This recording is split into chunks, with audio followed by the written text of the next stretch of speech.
Good morning. My name is Carol DeAndres, and I am the Stakeholder and Public Engagement Manager here at on the Master Plan for Aging team here at the California Department of Aging. So good morning. I'm happy to be here with you all for the Disability and Aging Community Living Advisory Committee meeting, or we call it DACLAC, D-A-C-L-A-C for short, Disability and Aging Community Living Advisory Committee. Thank you for being here. Today is October 11th, 2023. And this is DACLAC's final committee meeting for 2023. And I know you're all thinking, where did 2023 go? So I'm going to go ahead and go over a few logistics as everybody gets settled in. American Sign Language is provided. You also have closed captioning available via the Zoom functions. Please know that we will post the slides and the meeting materials on the Cal HHS DACLAC webpage. Give us a few days, but we will do that just following this meeting. And if our committee members have yet to do so, please rename yourself. Right now, when you logged in, it's just a general DACLAC panelist name. So if you could rename yourself to your actual name, we can know who has joined us today. And if you have any difficulty renaming yourself, hover over your video in the upper right corner, right click, and there is an option that says rename. So we appreciate your doing that. Next slide. We will have public comment, a couple opportunities in this meeting, and 2 minutes per comment.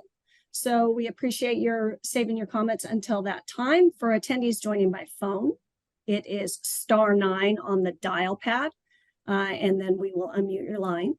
And for those of you joining by Zoom today, you may click the raised hand icon to join the queue, and we'll unmute your line and you may give your comment. Again, it'll be 2 minutes. We have lots to cover today. There are 2 opportunities. And of course, you can give your comment anytime to our Engage email box at engage@aging.ca.gov. Next slide. So I'm going to turn it over to my colleague, Jackie Tompkins, and Jackie will go over the agenda for today. So Jackie, let me spotlight you.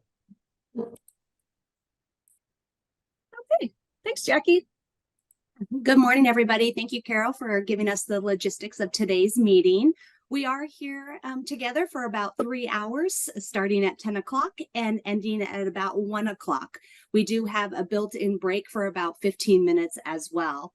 But this is just to give you an overview of what we're talking about today. Very robust agenda, and we look forward to having very meaningful conversations and dialogues about these agenda items. So first, we're going to start off with some opening remarks from our state co-chairs of this committee, as well as our stakeholder co-chairs of this committee. We'll then transition to talk about building California's No Wrong Door system from our staff here at the California Department of Aging. We'll also hear from our colleagues at the California Department of Social Services that will provide an update with regards to in-home supportive services. We'll also hear from our Department of Healthcare Services colleagues about the Home and Community-Based Alternatives Waiver and Assisted Living Waiver. And as you can see here, we'll also open it up for public comment. Following that public comment period, we'll come back and talk about home and community-based services gap analysis, take about a 15-minute break, and then we'll have a discussion about an option for us to have a home and community-based services subcommittee under DACLAC. And then we'll hear an update from our current existing DACLAC subcommittees from transportation and housing. Again, there'll be another option for public comment, and then we'll transition back to our state and stakeholder co-chairs to walk through some closing remarks and next steps. So you can see very very robust agenda, but we look forward to conversing with each of you. At this time, I do want to welcome Susan DeMorris, our director at the California Department of Aging and the state co-chair of this committee, to do some opening remarks and also introduce you to other colleagues on the line. Thanks, Susan. Thank you, Jackie, and good morning, everyone. You may have heard the operative word co-chair. So I'm very excited today and will in a moment introduce you formally to the co-chair for DACLAC, Director Joe Xavier. But first, I wanted to extend my thanks and appreciation to Patty Prunehuber and Eric Harris, who agreed to co-chair the inaugural DACLAC when we moved away from the Olmsted Advisory Committee, post-pandemic, post-master plan for aging, and renamed this committee the Disability and Aging Community Living Advisory Committee. They both agreed to co-chair, and I'm just incredibly grateful to Patty and Eric, thinking back to that time when they agreed and volunteered. And in their time as co-chairs, they've done something that is quite unique. They have both expanded the committee and narrowed the focus. So how can those two exist? I'm very proud that we now have a much brighter spotlight on housing, transportation, and today we'll hear about an additional opportunity around home and community-based services. So I credit Patty and Eric with expanding our focus to be more inclusive of housing, transportation, and HCBS. At the same time, they've really got us focused. So I can only speak for myself, but I think our agendas have been richer and deeper. And that's because of Patty and Eric's leadership and influence. So I want to thank both of them for the time and thought and care that they have dedicated to DACLAC. And I want to welcome all new members of this committee and welcome back returning members. We have such a great balance of individuals who have been part of this effort and movement for years, in some cases decades, and we're also welcoming new members and new perspectives, and that's going to really keep the conversation dynamic going forward. It is now my pleasure to introduce, I think all of you already know Director Xavier, but I'm very proud to introduce him in this role as the co-chair of DACLAC. Joe serves as the director of the California Department of Rehabilitation, and he has been a terrific, just an outstanding partner to the Department of Aging in our work around the Aging and Disability Resource Connection. He's been an outstanding colleague in the California Health and Human Services Agency as we build out our No Wrong Door system.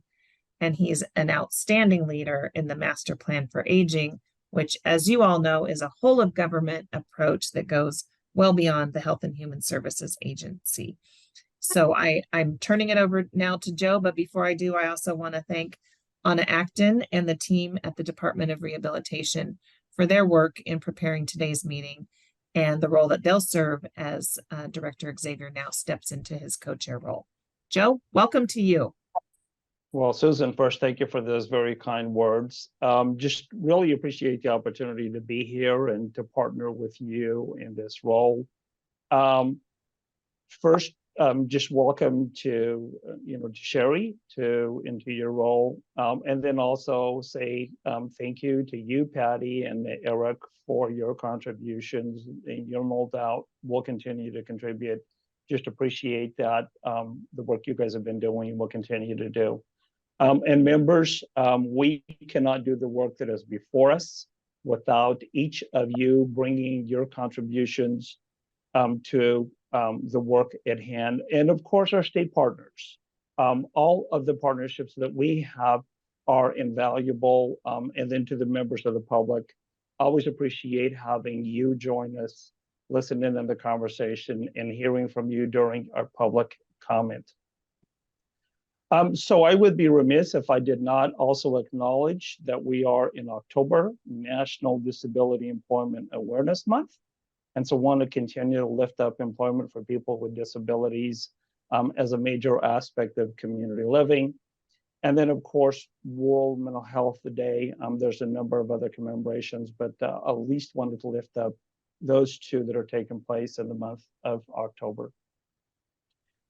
So we work collectively on many different issues, but one of the things that I always try to remember when we engage in these types of committees is that we have an opportunity to ensure that the work, the policy, the practices at hand are being informed by each of the members of this committee.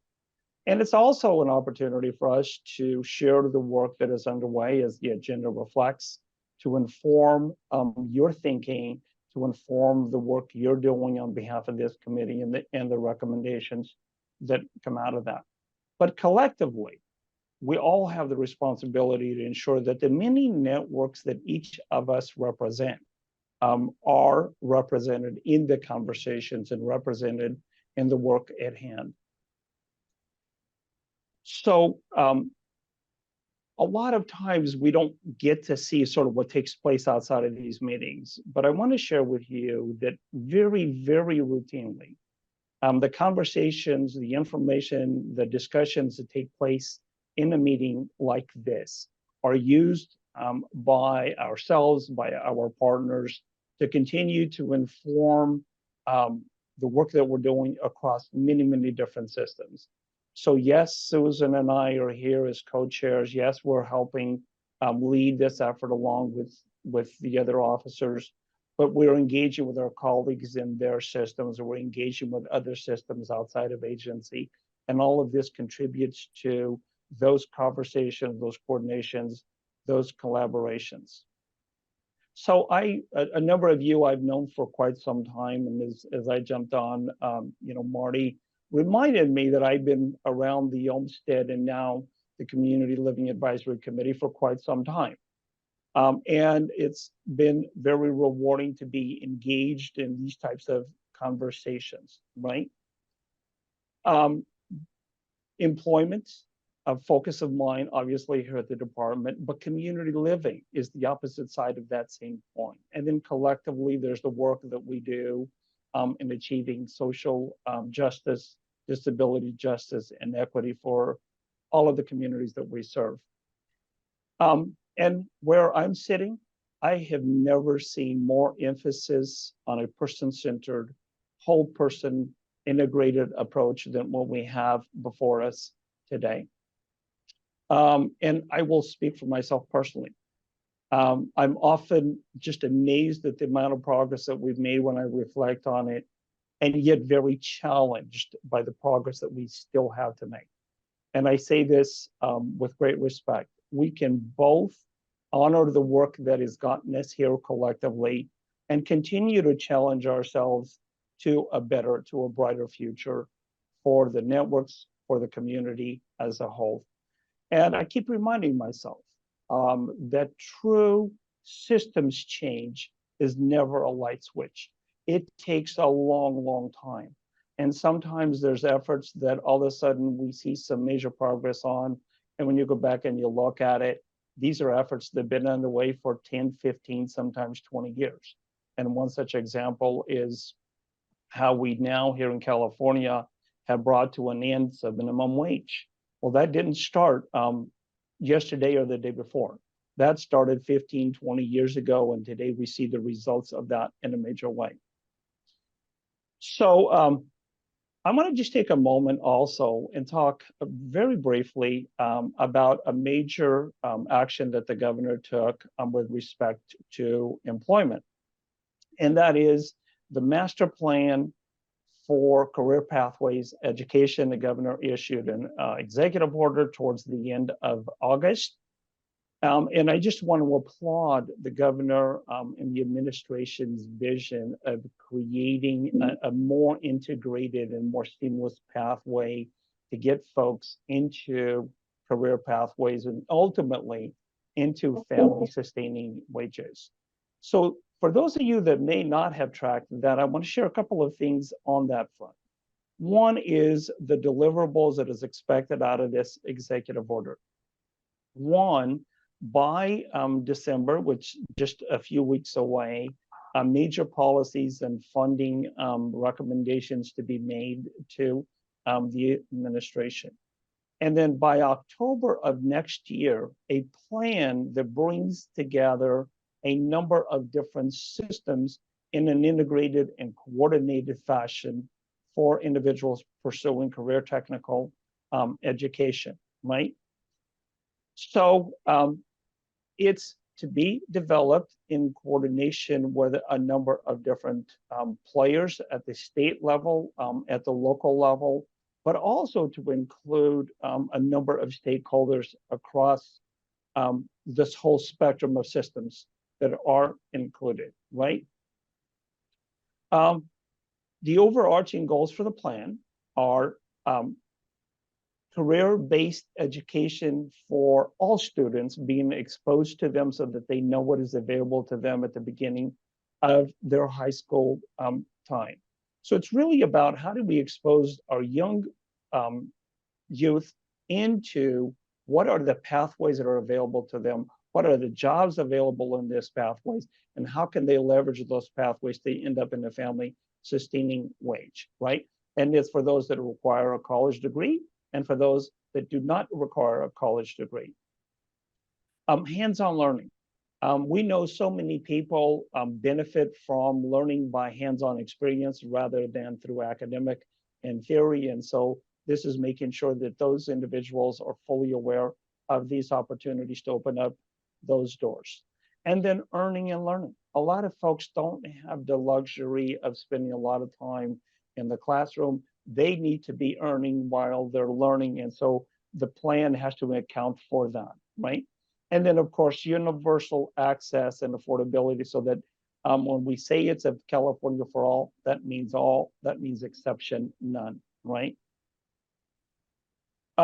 And then the other piece that is outside of that plan a little bit, but I think very, very important, is that it also called for our California Human Resources Department to look at the minimum qualifications. These are tools that are in use that help match individuals with the right classifications in terms of skills. And so the CalHR has been asked to look at those classifications and to create pathways that are not contingent on credentials to get into those pathways.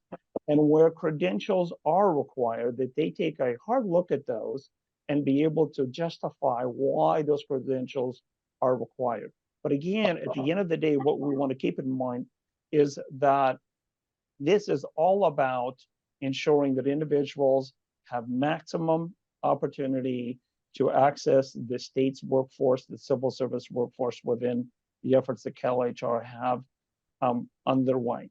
So over the coming months, there will be opportunities for each of you and each of your networks to inform the plan that is due by October. So we'll certainly look to make sure that you are aware of when those opportunities take place. If you have not yet read that executive order, really encourage you to do so. I'm hitting the treetops on this. There is lots of information in there and lots of action that is required under each of these things that I talked about.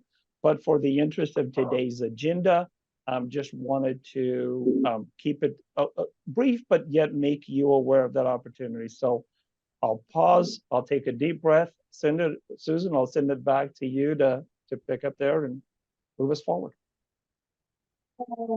Thank you, Joe. Thank you very much. And now I'd like to provide our outgoing co-chairs, Patty and Eric, if there's anything that they would like to share with the group in their final meeting before we welcome our incoming co-chairs. Patty, please, and Eric. Thank you so much. And thank you for your leadership and welcome, Director. We're very excited to have the Department of Rehabilitation here. and I think it will really inform our conversations and do more of the bringing together of aging and disability, which we have tried to look at very intersectionally and not in conflict with each other, but this joint effort to advance community living. So thank you. I want to welcome our new stakeholders as well as those continuing to serve.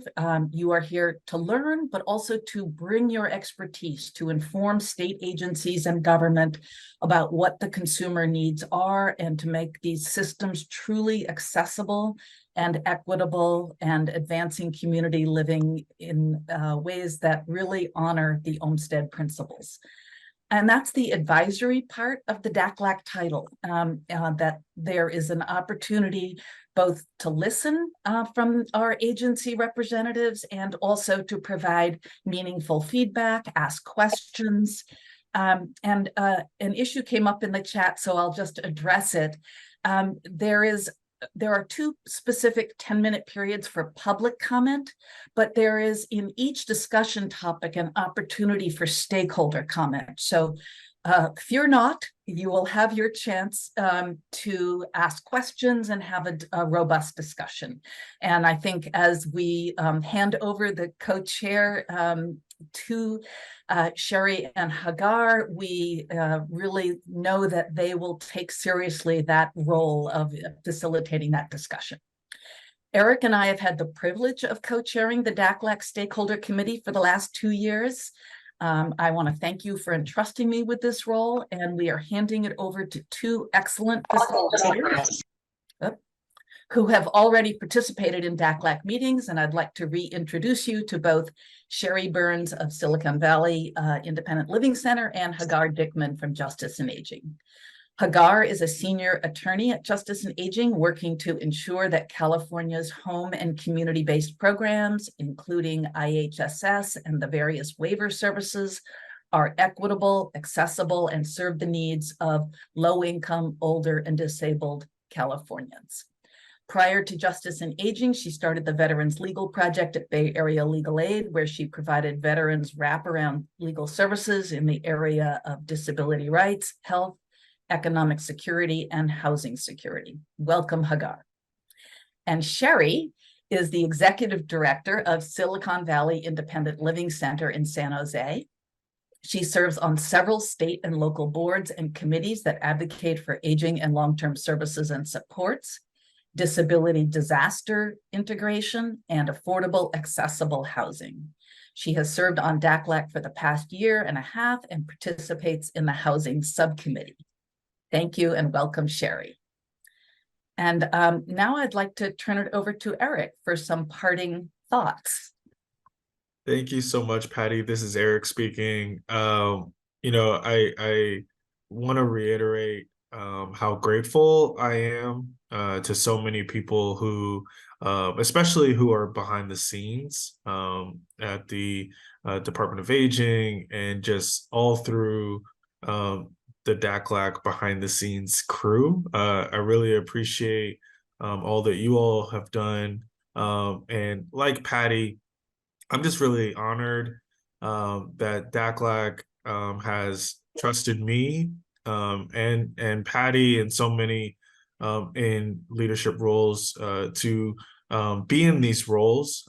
Really meant a lot to us, and I'm really proud of all that DACLAC has taken on and accomplished over the last several years, and that we are in a position moving forward to do such amazing work. I think the subcommittees are amazing and are going to continue to do great work for the disability and aging community.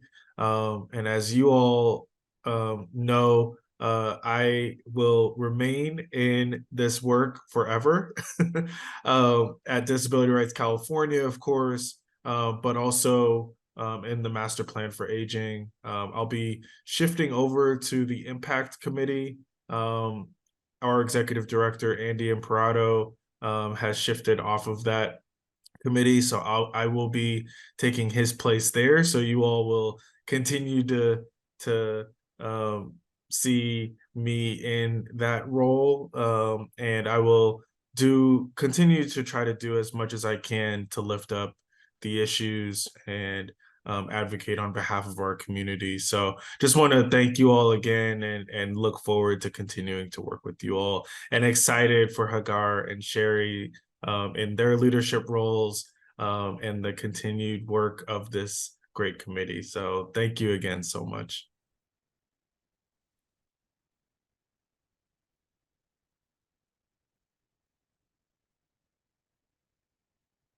Great. Well, thank you so much, Eric and Patty, for your commitment to this committee and for the opportunity to be able to work with you in your leadership roles. You've really been instrumental. So I'm Sarah Steenhausen, Deputy Director at Department of Aging's Division of Policy, Research, and Equity. And we wanted to just speak for a few minutes on a key initiative of the Master Plan for Aging that really does intersect with a lot of the work on this committee, which is building California's no wrong door system for older adults, people with disabilities, and caregivers. Next slide, please. So I wanted to just set this context in terms of where this issue fits in broader long-term services and support system change in alignment with the Master Plan for Aging. So in the LTSS area in the Master Plan for Aging, we really are seeing 4 key buckets of work that are critical to advancing system change for long-term services and supports.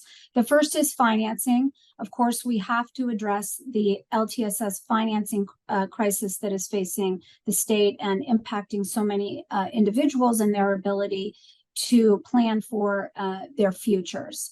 And we have a number of initiatives underway in that space.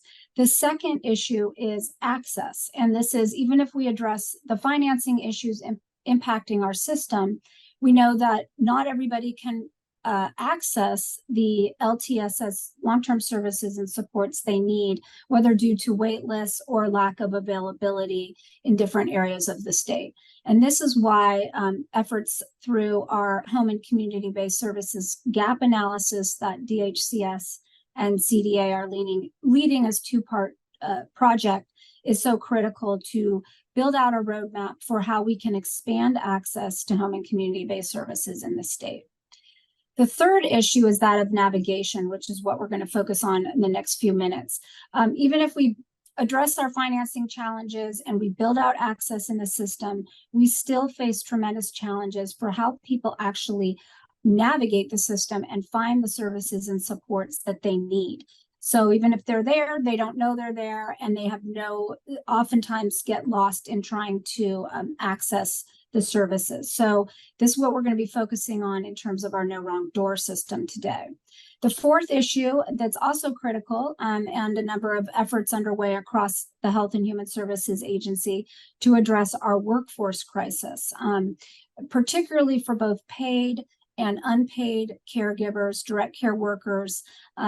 You are familiar with a number of the initiatives underway through the In-Home Supportive Services Career Pathways Program, Department of Aging Cal Grows program, as well as a number of others. So these are kind of the 4 key components to system change. And I wanted to brief you on what we're doing in the space of navigation right now. Next slide, please. So why a no wrong door system? Well, as everybody on this committee knows very well, the current system is very fragmented, and it means that older adults, people with disabilities, and caregivers struggle to access information that they need about their options for long-term services and supports. So the solution is how we can streamline access to information across the system. This is not just about services in the healthcare arena or services in the long-term services and supports arena. It can be about housing information or transportation opportunities, employment opportunities, anything that people need in terms of supporting them as they age is considered part of this no wrong door system. Next slide, please.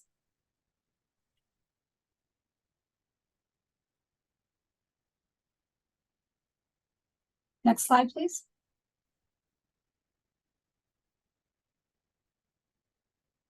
Sarah, I'm doing it for you. I'm sorry, it's not advancing. Okay. 1 second. Oh, there we go. Okay, great. So I think a lot of the, thanks, Jackie. A lot of the confusion that has emerged is there's often a perception that our movement towards expanding access to California's aging and disability resource connections is the same as a no wrong door system. And it's really not the same. I would say the way to think about it is a no wrong door is the broader system framework, and aging and disability resource connections are part of the system and an essential component of the system, but they are not the system itself. So when I review what we kind of talk about, the no wrong door system is the infrastructure with all of the local connections being really what embody the whole system, the no wrong door system itself. So here you'll see that state level governments is part of it. And then at the local level, the connections to housing, transportation, independent living centers, area agencies on aging, ADRCs, and healthcare, as well as other local partners. Next slide, please. So what we're doing now, we're really excited to be beginning in the planning stages of building out a no wrong door system. And essentially what this system is a statewide approach to information, so that no matter where you live in the state, you can access the information that you need to make informed decisions. So the way that this is operationalized is through the development of a consumer-facing web portal that's statewide and a consumer contact center, so that you have somebody that you can call at any time of the day with one number, one website, to help you access the services you need at the local level. So you can see on the left side of the slide, older adults, people with disabilities, and caregivers, as well as our community partners and other system partners, would be able to utilize a web portal in the contact center, inform what services are available.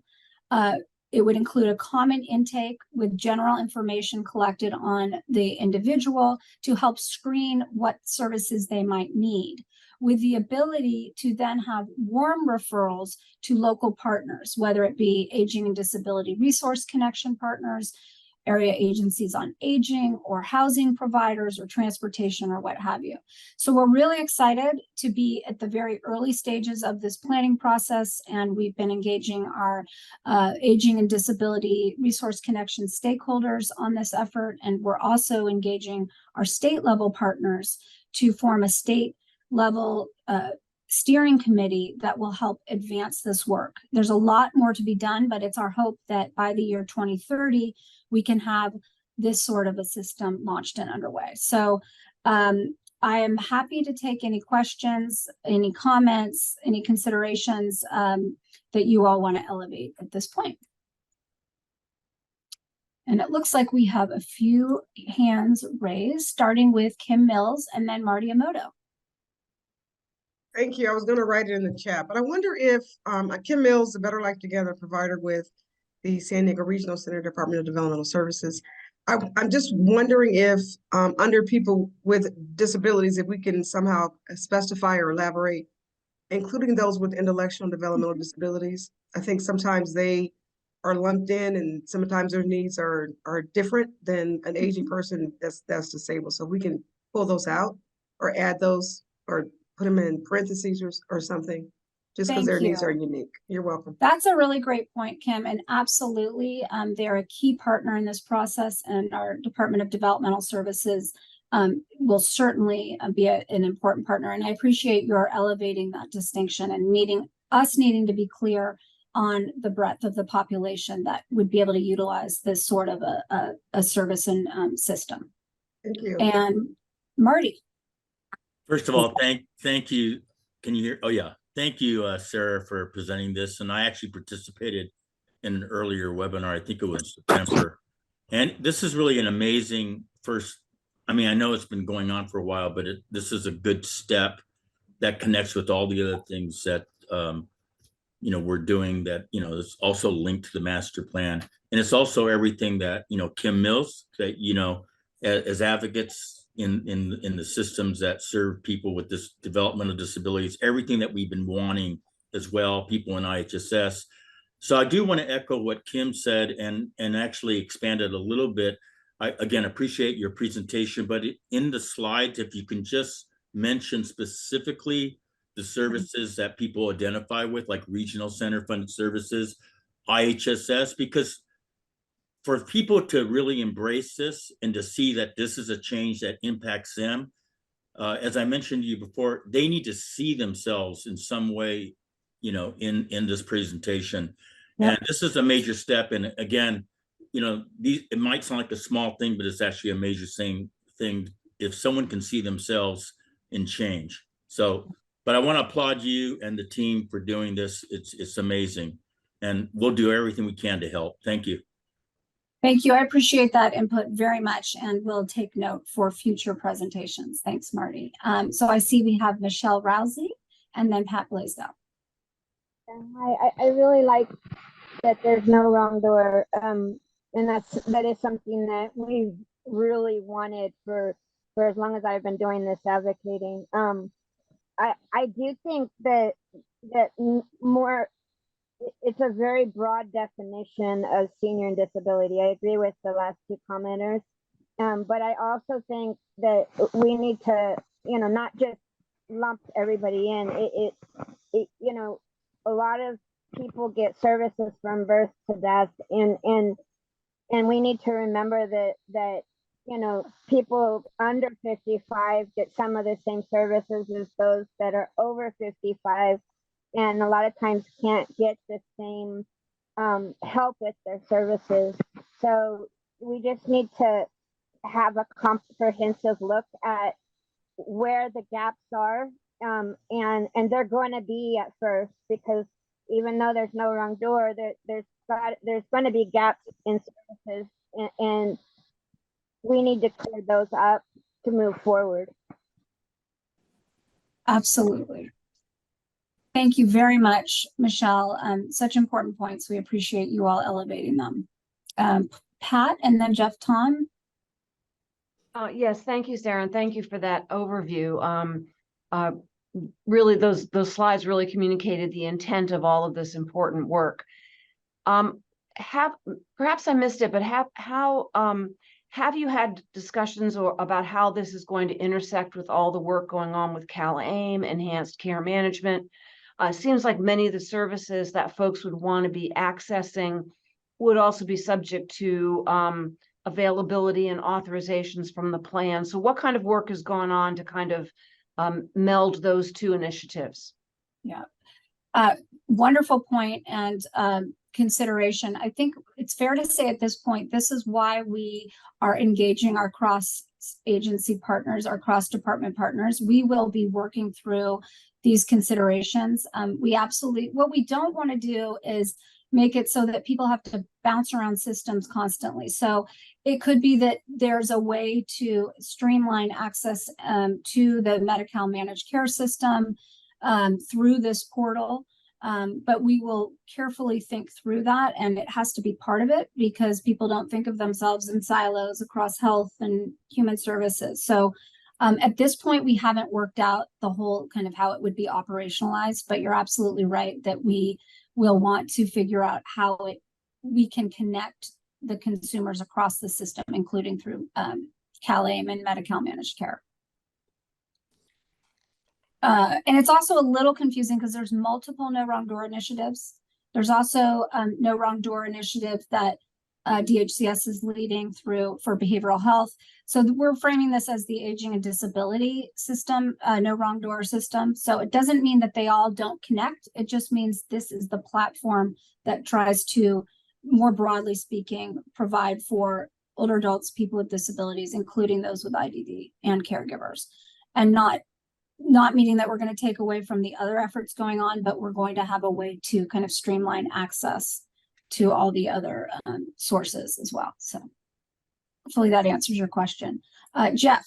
Yeah, just a brief comment. Thank you for this excellent presentation. There's no more important key to implementing no wrong door, it seems to me, than the assessment process. And I just want to call out the fact that far too often the assessment process fails to adequately recognize people with vision and hearing sensory losses. So I want to specifically mention that. Thank you, Jeff, for elevating that. You're so right.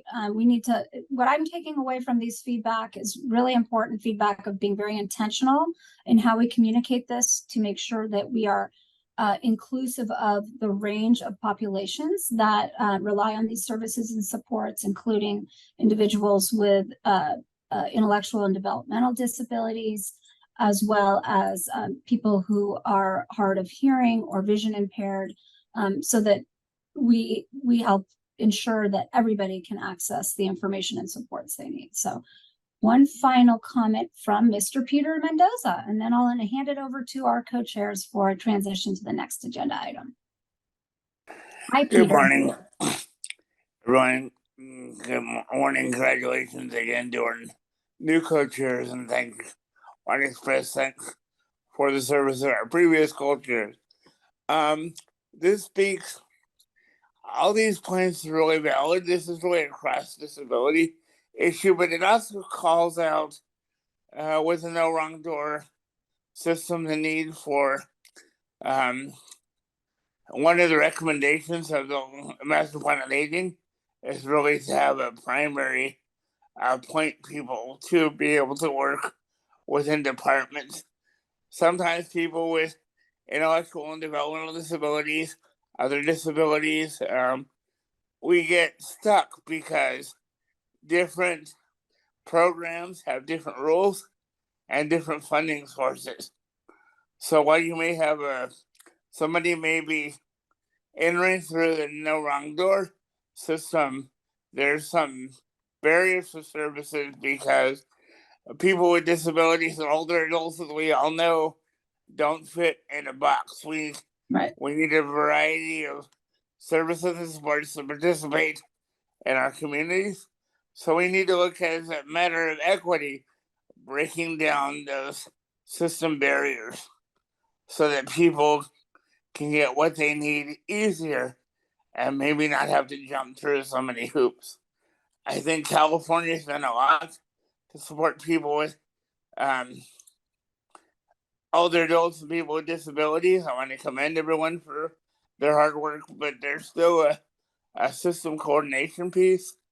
And just a shout out, I know we'll talk about IHSS a little bit later, but there's still some barriers and things that we're hearing from community members who receive in-home support services and about not getting the necessary support they need to be able to remain in their communities.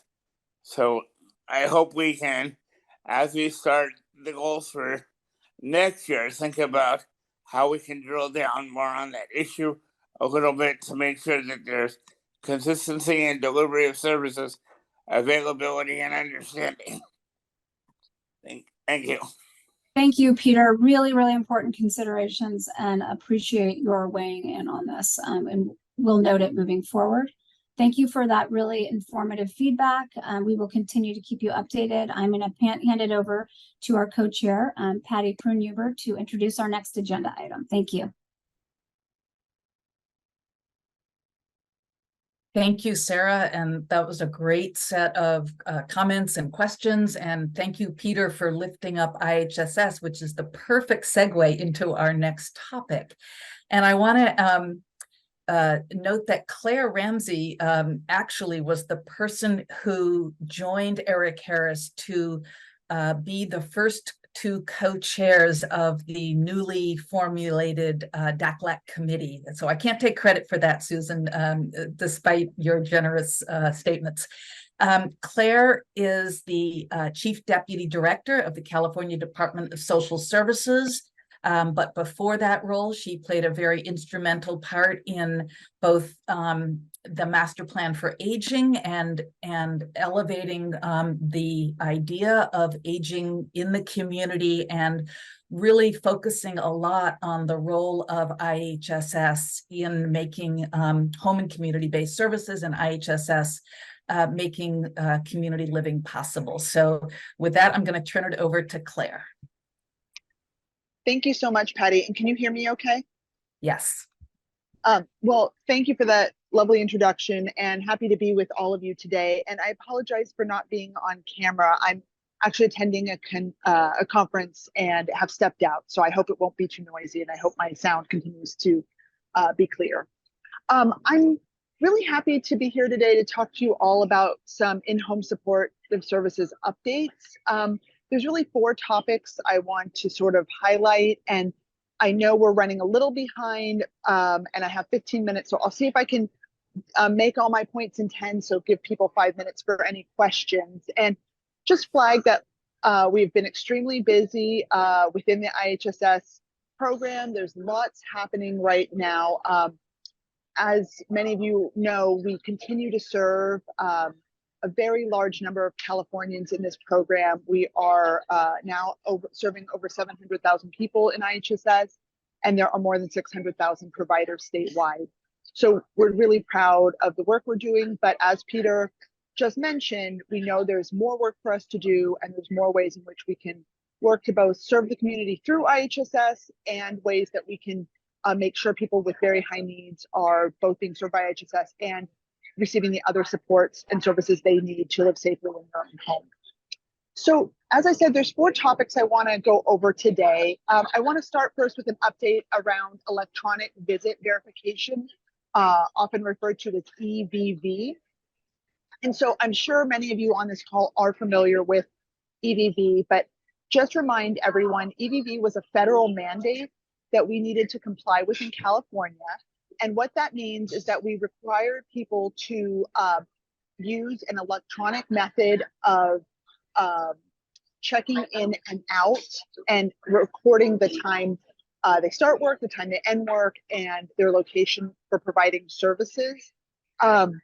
We have sort of done that in 2 phases. Phase 1 was really getting all IHSS and consumers and providers onto our either electronic services portal or onto our telephone timesheet system, and then to be putting all their hours and time in and time out and location in through those portals. What happened, and why I'm giving another update now, because that happened a couple years ago, is that we were also required to take another step, which was to make people check in and out in real time if they were non-live-in providers. And so that launched and was implemented in July 2023. We are now in full compliance with the federal requirements. So thank you everyone for working with us to get to full compliance. People are using those same systems, the electronic services portal or the telephone timesheet system, to do that check in and check out. We also added a mobile app to make it as easy as possible. We are again capturing when people check in and out. We are capturing the time that they check in and out and location. They have an option to either select that they are checking in someone's home. If you are checking in someone's home, there is a geo capture of that location just at that time. And if you check in that you are starting or ending services in the community, say grocery shopping, laundry, other services that are IHSS services, no location is captured. We just capture the fact that you are checking in or out in the community. So I mentioned that we are in full federal compliance. What the federal government was basically assessing us for was systems compliance. And we're continuing to get people on board using the system consistently. Right now, we're at an adoption rate for providers at about 67%. So we're really happy that that's after 3 months, we're already at 67%. We're encouraging people to keep using it to ask questions if they have questions. We have scheduled webinars, multiple webinars every week. We've sent outreach notices. We are providing direct assistance to providers, and the counties are as well. And we want to remind people that there are no penalties or for providers who forget to check in or who make mistakes and need to correct mistakes. And we're just asking people to do their best to keep using the system so that we are meeting our requirements. Excuse me for 1 second, my computer decided to shut down with all my notes. So give me 1 second while I pull that up again on my phone. Our next topic I wanted to talk to you about is our Career Pathways program.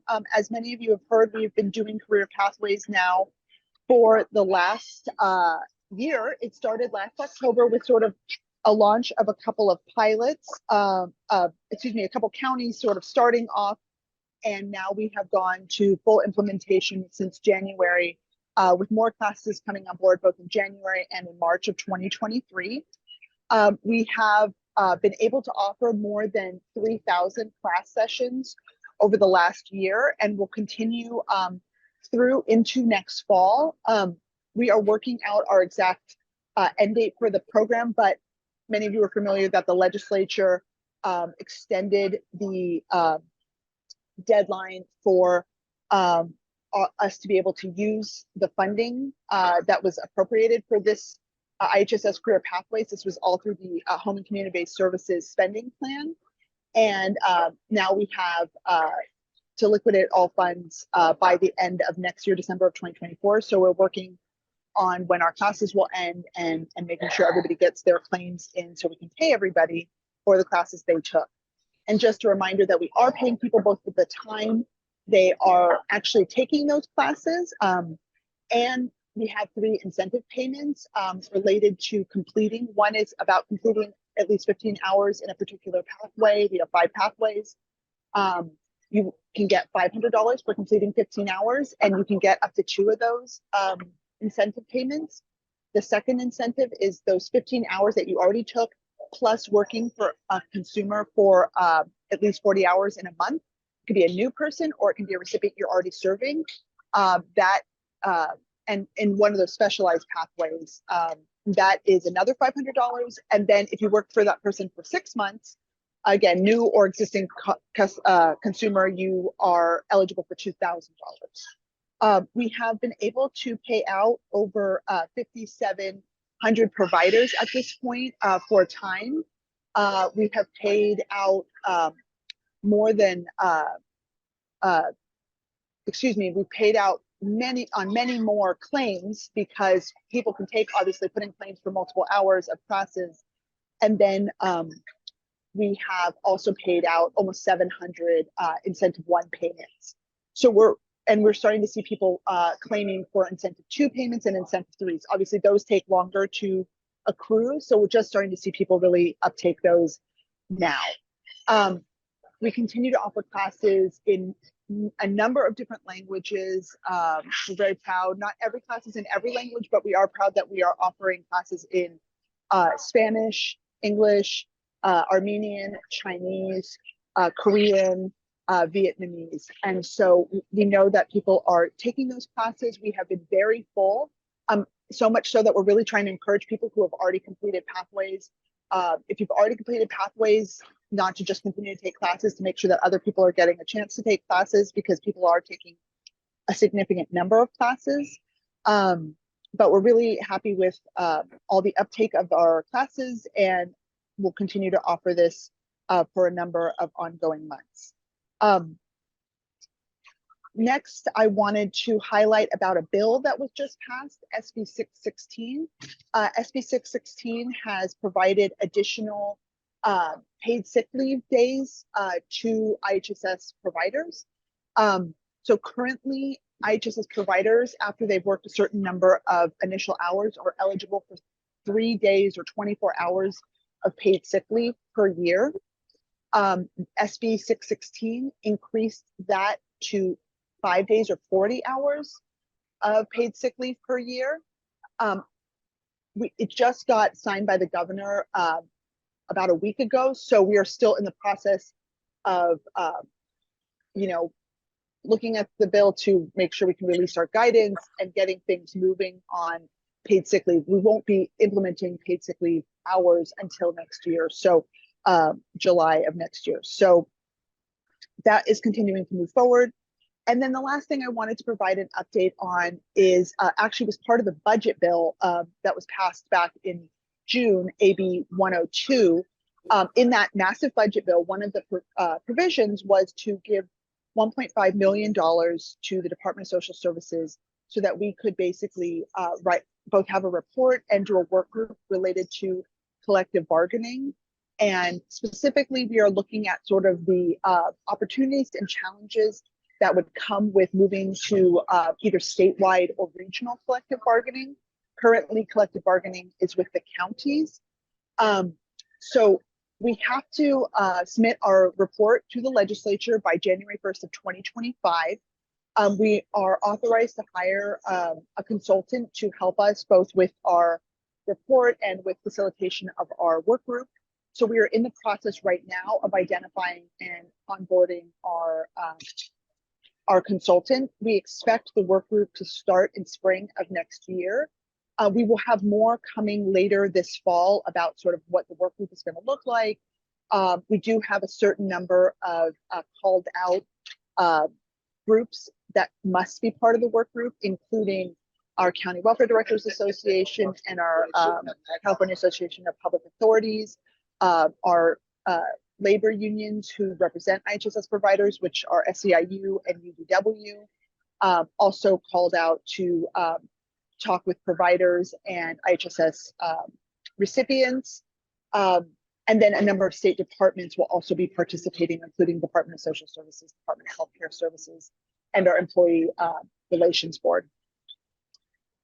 So there will be much more to come on that. Again, we are really in the planning phases of that initiative, but you will be hearing more about it later in fall and beginning of next year. And we're excited to have those discussions. We know there's a lot of rich conversation to be had around collective bargaining. And so look forward to engaging more and potentially bringing additional updates back to you next year when DACLAC reconvenes. With that, I will stop and see if there are any questions.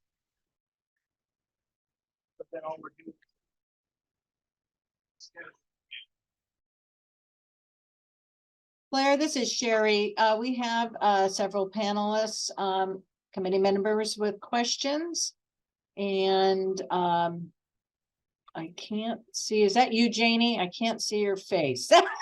Oh, yeah, it is. Yes, okay, go ahead and ask your question. Yeah, this is, can you hear me? Yes, There. we can. Okay. Thanks a lot, Sherry, and thanks, Claire, for your report. There's just a couple of issues I want to make absolutely sure that there is consumer input on that committee for the statewide bargaining unit. And I would like SECA to be on that for sure. For those of you that are on the phone that don't know, I'm a president of SECA, California IHSS Consumer Alliance. We represent the consumers throughout the state of California. We also represent the advisory boards throughout the state of California for IHSS. So that's number one. Another issue is we are, to let folks know, and I know you know, Clara, that we are really pushing hard for consumer education, and in a very not where they have to go to the state, to the department, to their website, but something that is much more usable, user-friendly, and accessible to folks. So we are pushing very strongly for that in a bunch of different ways. Also, so that folks know, as we know, IHSS consumers, when they come into the program, are not familiar with the program. It's just they know they're coming in to get funding to help them hire a provider so they can stay in their own home, but they really don't understand what that includes, what their responsibilities are within the program, and actually what they receive from the program. So there's that issue too. Another issue is the Brown Act, how we would really like to push for a carve out for IHSS advisory boards. As you know, 51% of our advisory boards have to be seniors or consumers of IHSS or people that receive personal care services. And a lot of these folks have a tremendous difficulty getting someplace to be on these boards or committees.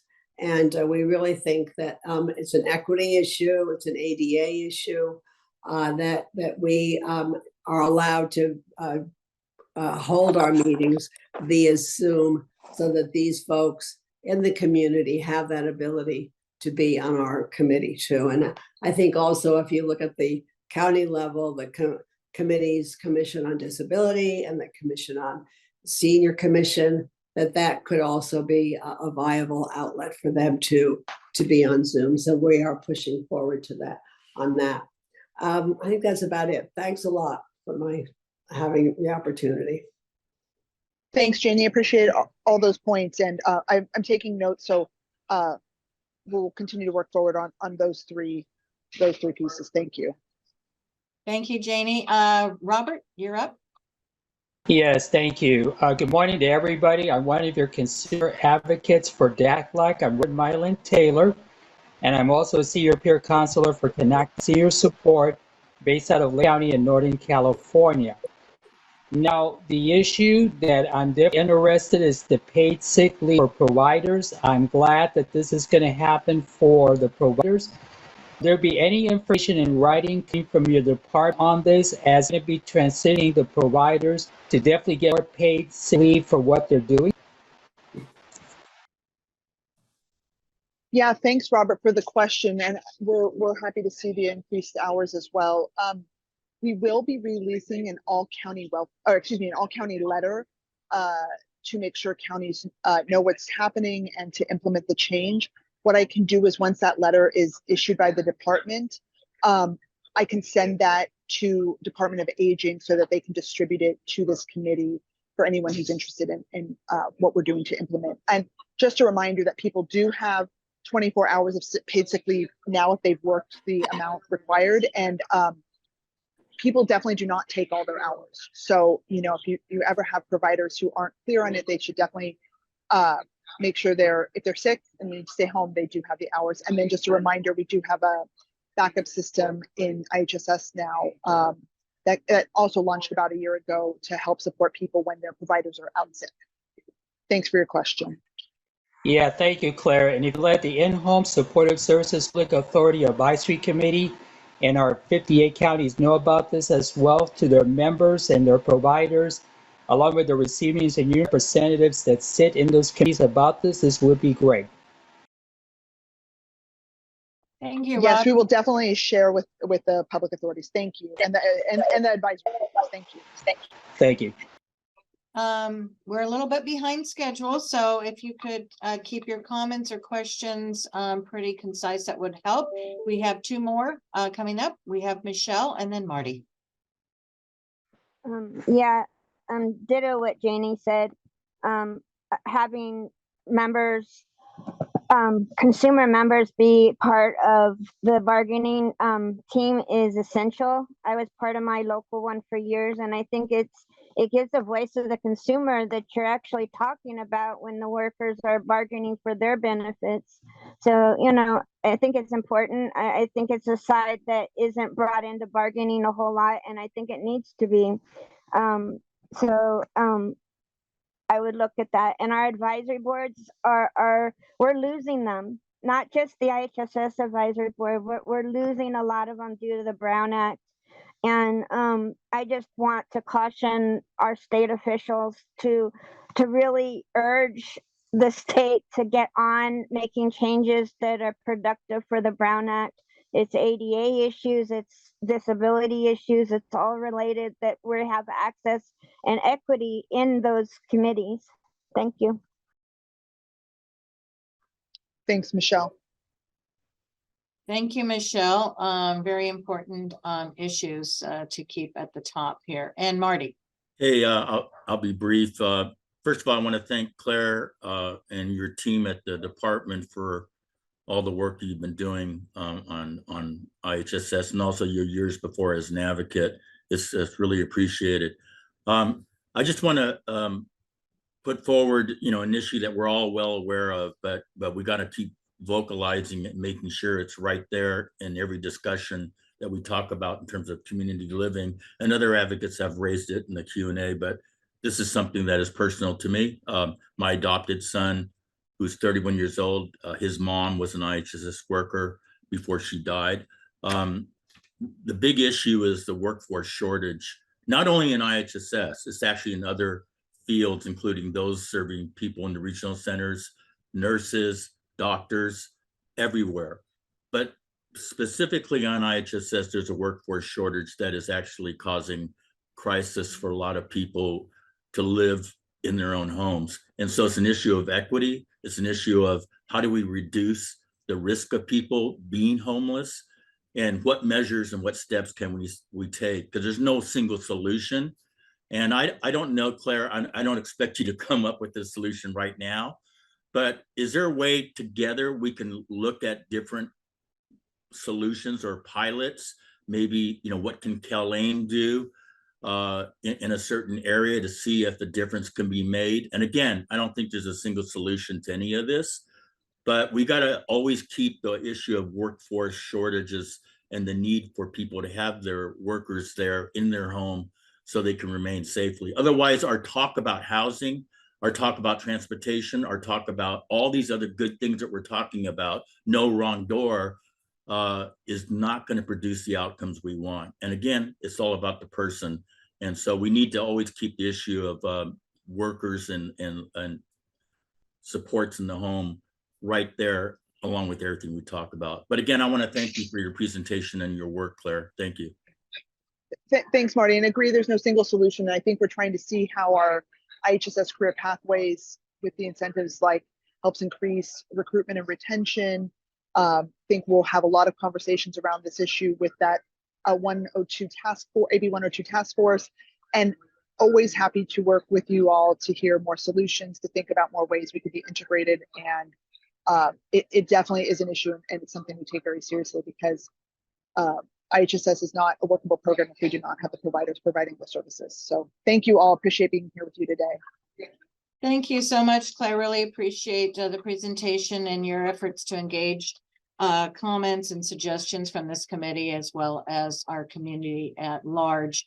Want to remind folks, both on the committee as well as members of the public, is that if you have other comments that you would like to place into the chat, please do so.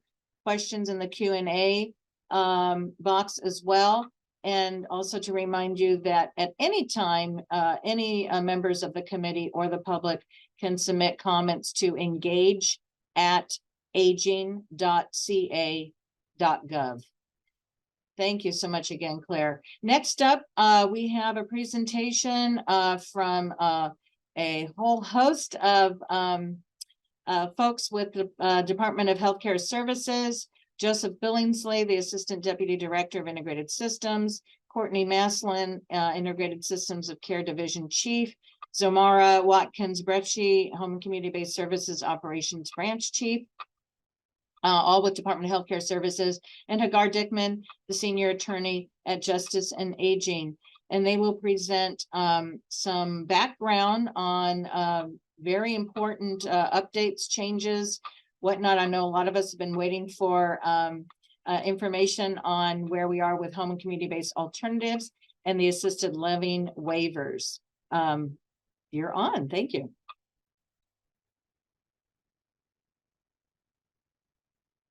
Joseph, are you going to start? Yeah, sorry, I was trying to unmute. No problem. All right, go ahead. Great. Now, good morning, everyone. Really pleased to be able to be here today and spend some time with all of you updating on our home and community-based alternatives waiver and our assisted living waiver. And really also just look forward to the opportunity to hear questions that you have, and really assist in being able to provide response there and work to identify what DHCS is currently doing with these waivers. So with that, I'll go ahead and pass over to Courtney Maslin and to walk through our updates.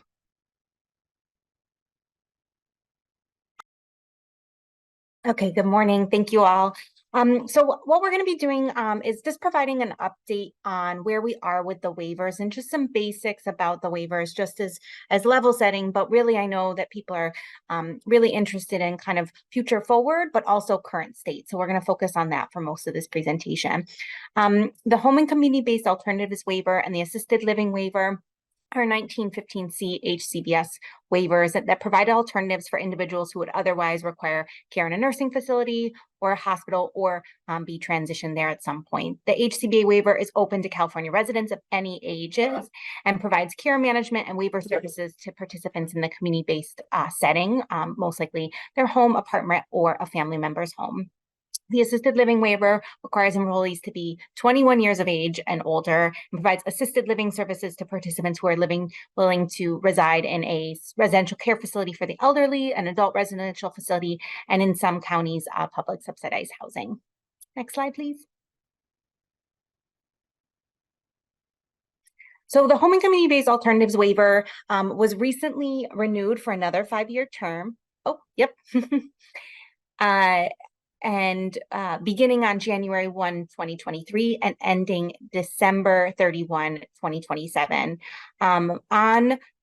Most recently on July 12th of this year, we notified HCBA waiver agencies, which are our contracted entities that help provide the assessment process and ongoing case management for waiver participants, that the waiver was approaching maximum capacity of the 8,974 participants.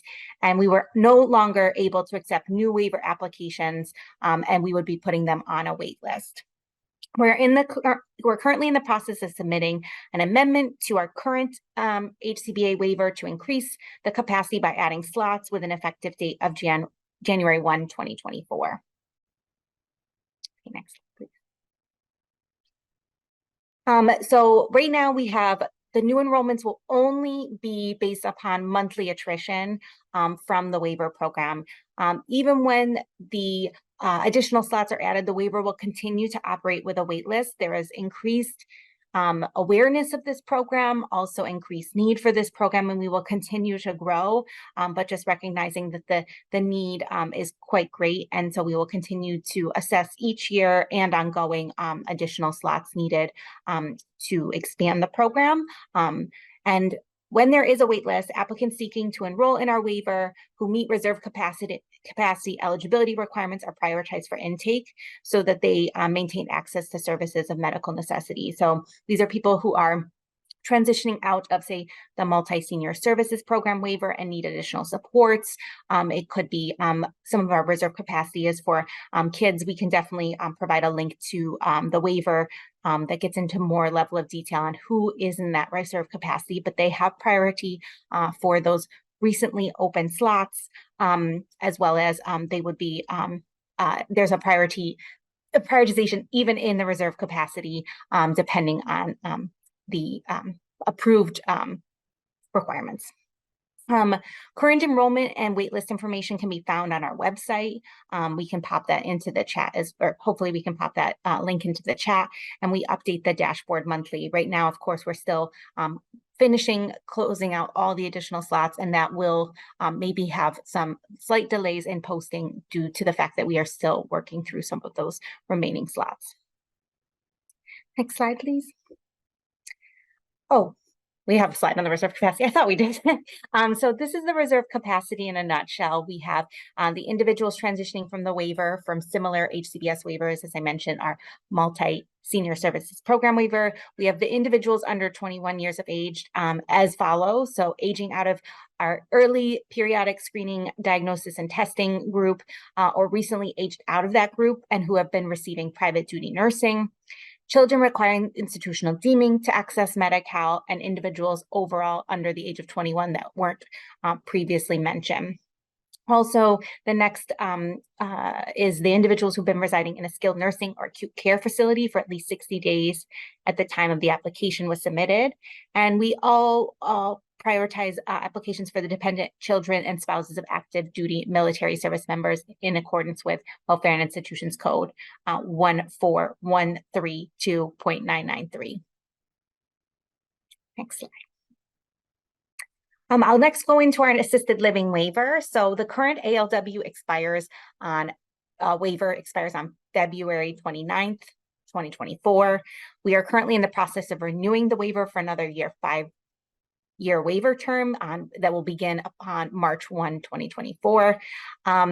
In order to move that waiver renewal forward, the Center for Medicare and Medicaid Services advise CMS or DHCS to only include technical amendments and or minor changes and use subsequent amendments to make substantive changes.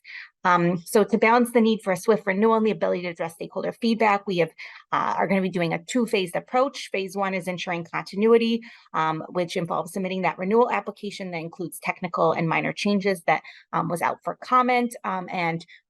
We've received many of your feedback on that, and we are going through that currently.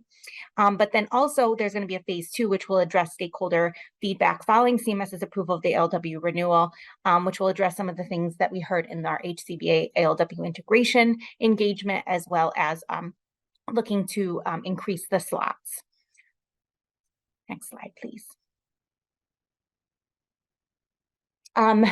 As I mentioned, we were no longer pursuing the HCBA ALW integration, and we're not going to be expanding the assisted living waiver statewide. We will focus our efforts on the upcoming ALW waiver renewal, and the long-term goal is to begin integrating the HCBA waiver as well as the ALW waiver into DHCS's managed care delivery system in 2027. We will be, as I said, submitting a subsequent amendment to make substantive changes, including an increased waiver capacity ongoing for all 5 years.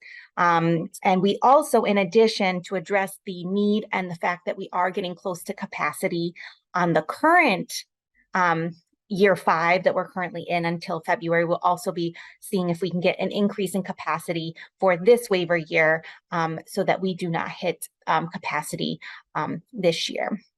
Again, our current enrollment and waitlist information can be found on our website, and this is updated on a regular basis. Next slide. Okay.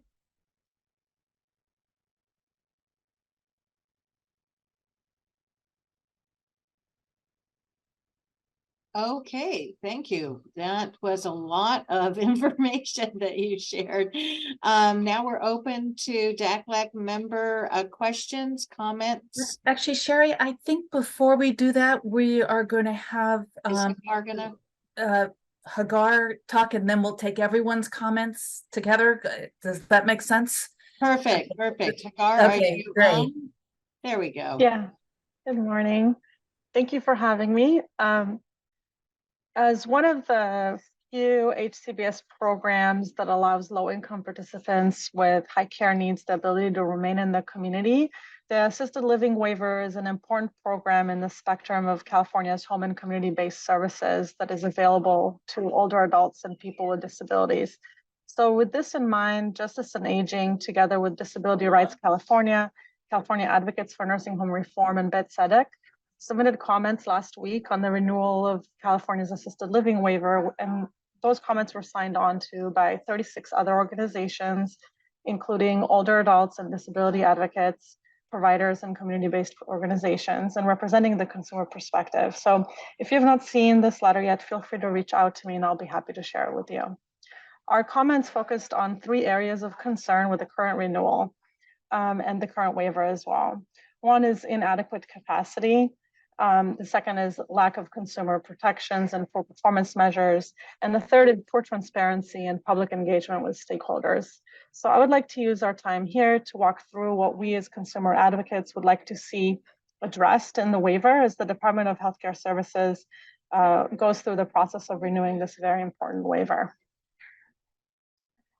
So the assisted living waiver provides essential services to individuals who require a high level of care to be able to remain living in the community or to move from nursing home care back to community settings. Yet the waiver has several indicators that it has inadequate capacity that fail to meet statewide need. And we see several indicators of this unmet need. We see long wait lists. We see the limited geographic presence of the waiver, and we see a use of institutional placement in order to circumvent wait lists and access waiver services. The first is the wait list. We find that it is concerning that we see month after month that there are thousands of individuals waiting on a wait list for waiver access. And to address this need, we want to see a significant increase in waiver slots that reflects the need and fully eliminates wait lists. We also want to highlight that with the waiver being available in only 15 counties, there are large swaths of Californians that need but cannot access the waiver. And we ask the DHCS use the renewal as an opportunity to invest in a statewide expansion and ensure that there are adequate infrastructural investments made so that that expansion can actually happen in the long term. And finally, we know that because of long wait lists, there are reports from agencies and consumers that individuals move into institutional settings as a way of getting access to the waiver, or because they are not able to wait to enroll because their needs are too urgent. And we find that this is a severe and significant consequence. To address the persistent inadequacy of capacity in the waiver, we ask the department should increase caps to meet the need and eliminate wait lists, be available statewide, and prioritize based on imminent need, meaning adding additional prioritization categories, including for individuals experiencing homelessness and those coming out of incarceration that require these services in order to remain in the community. As consumer advocates, we also strongly encourage the state to include robust consumer protections in the waiver. These include rate protections that will ensure that residents don't face eviction when their room and board rates are suddenly increased to a level they cannot afford, require providers and waiver agencies to offer a broad swath of transportation options that would enable residents to access community activities and services as envisioned by Olmstead and the recent implemented HCBS settings rule, and an accessible and widely available grievance procedure that will allow consumers to assert their rights. And finally, we want to use this opportunity to lay out what we want to see in future stakeholder engagement processes, especially as the department is planning on making amendments to future waiver. We believe the hallmark of a meaningful stakeholder process includes transparency, outreach, and the incorporation of input by the public. What we mean by transparency is timely, accessible, and accurate information that is updated routinely to respond to the needs and circumstances of both of the state and consumer needs. We would like to see additional outreach efforts to, in consultation with, a diverse group of individuals with lived experience. And we want to see that the input that those groups provide is incorporated into a proposed and adopted policy and the implementation. Thank you very much for giving me this time. Thank you to the department and to Hagar for their presentations on these important waiver programs. I think now we have some time for discussion and stakeholder comments if anybody wants to raise their hand. And in case I'm not seeing it, somebody who is can let me know. Debbie has her hand raised, Patty. Thank you. Debbie, take it away. Good morning, everyone. My name is Debbie Toth. I use she and her pronouns. I'm with Choice in Aging, and thank you for the presentations. There's a lot of meat in all of this. I could have comments about everything and keep us on for 3 hours longer than the meeting, and I will not. I'm going to just narrow down to just a brief bit of feedback about the assisted living waiver, and thanks to Justice and Aging for putting together such a comprehensive bit of feedback. But our lived experience of the assisted living waiver in Contra Costa County is when the rates aren't even competitive with a shared room rate for a lower cost care person, it makes it impossible for these residential care facilities for the elderly to sign up for it. When they have to jump through hoops, keep becoming a Medi-Cal provider and take on somebody who needs significantly more care than the average person living in an RCFE for a rate that is less, it is not an inviting thing to engage in. So really the level, and I feel like there's a common thread that's happening, whether we're talking about IHSS, adult day healthcare, and these waivers, the personal care services that are delivered through the HCBA waiver and other things. If we can't pay what it costs to provide those services, we're going to continue to have massive gaps. So how we restructure payment reform is primary to all of this. I just wanted to share those comments. Thank you. Thank you so much, Debbie. Jackie, can you see if there are other hands raised?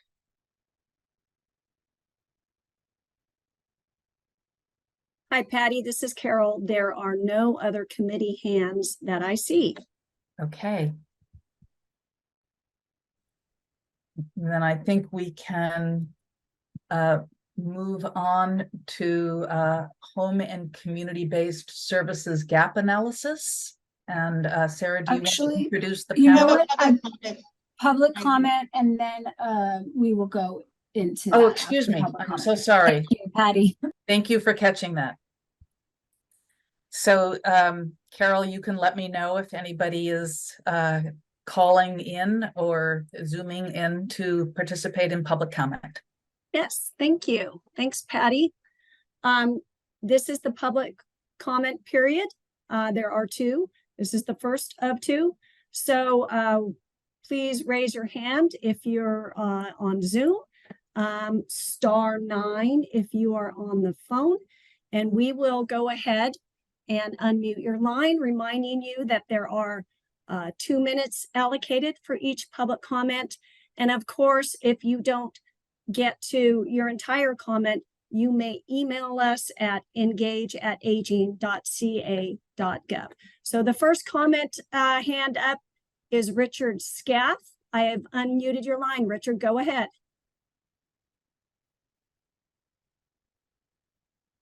Richard, can you speak? Is your audio working?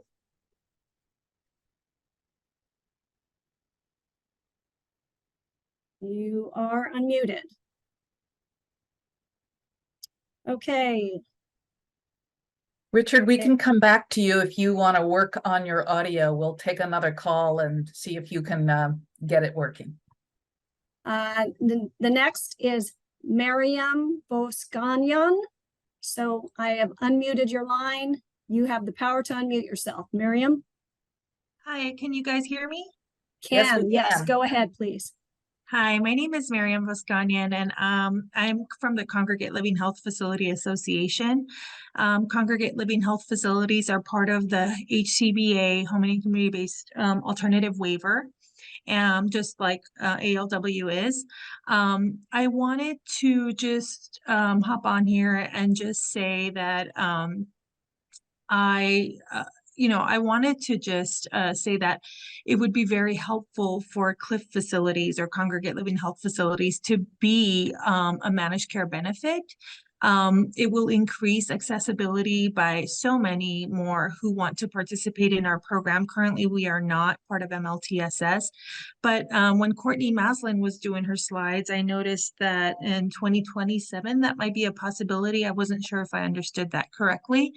I would need clarification on that, please. And also, I wanted to make a comment on the enrollment portion of the HCBA. So in order for somebody to enroll in an alternative waiver, it takes up to like 90 days. That's quite a long time when a person is in a hospital and wants to transition to the community. The hospital, as you know, will not hold these patients in their settings. So is there any way that that could be shortened or somehow modified in some way? Or I don't know. Those are the two things I wanted to ask and say. Thank you very much. Thank you, Miriam. Richard, are you able to unmute and go ahead?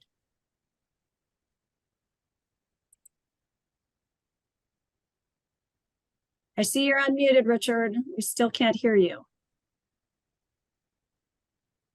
Let's move on. In the interest of time, I'm going to move on to Connie Arnold. Connie, you can unmute yourself. Yes, hi, thank you very much. Connie Arnold, disability rights advocate for 30+ years.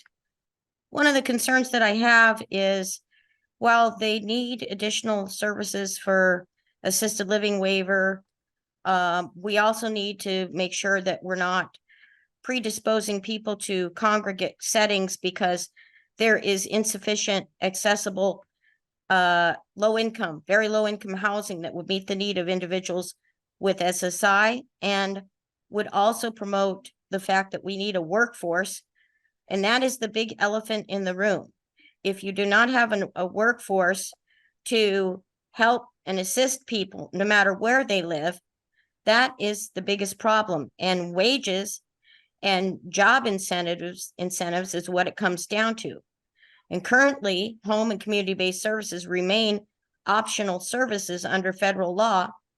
And institutional care is mandatory. So while some people need to be in congregate settings like assisted living waivers, the majority of people with disabilities have fought for Section 504 in 1973 for independent living and supportive services that work for the individual in their own home in the community. I see a disconnect here because you want to emphasize community living over independent living. And that does not correlate with, true independent living in the community where you have your needs supported by available ample caregivers to allow choice and consumer direction. And it really boils down to parity in wages and job incentives. And I don't see that that's going to happen with a statewide non-transparent bill that's pending, that's a 2-year bill, when they're raising healthcare wages to $25 an hour and fast food workers to $20 an hour. And we're stuck on an individual IHSS provider pay rate.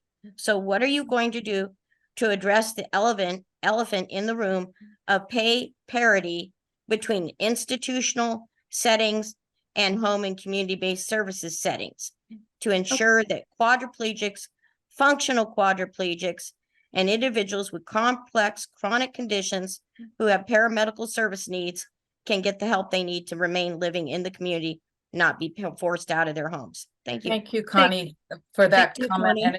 And I think it's an important one that has been addressed in some of the comments here, but I'm wondering if the Department of Healthcare Services would like to address kind of the narrower question. I believe there was a comment you made, Courtney, about the fact that the availability of assisted living waiver is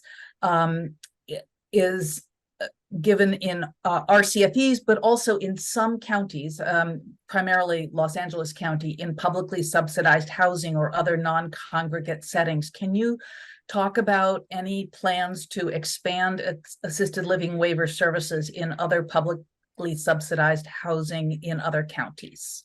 Patty, I'm sorry to jump in.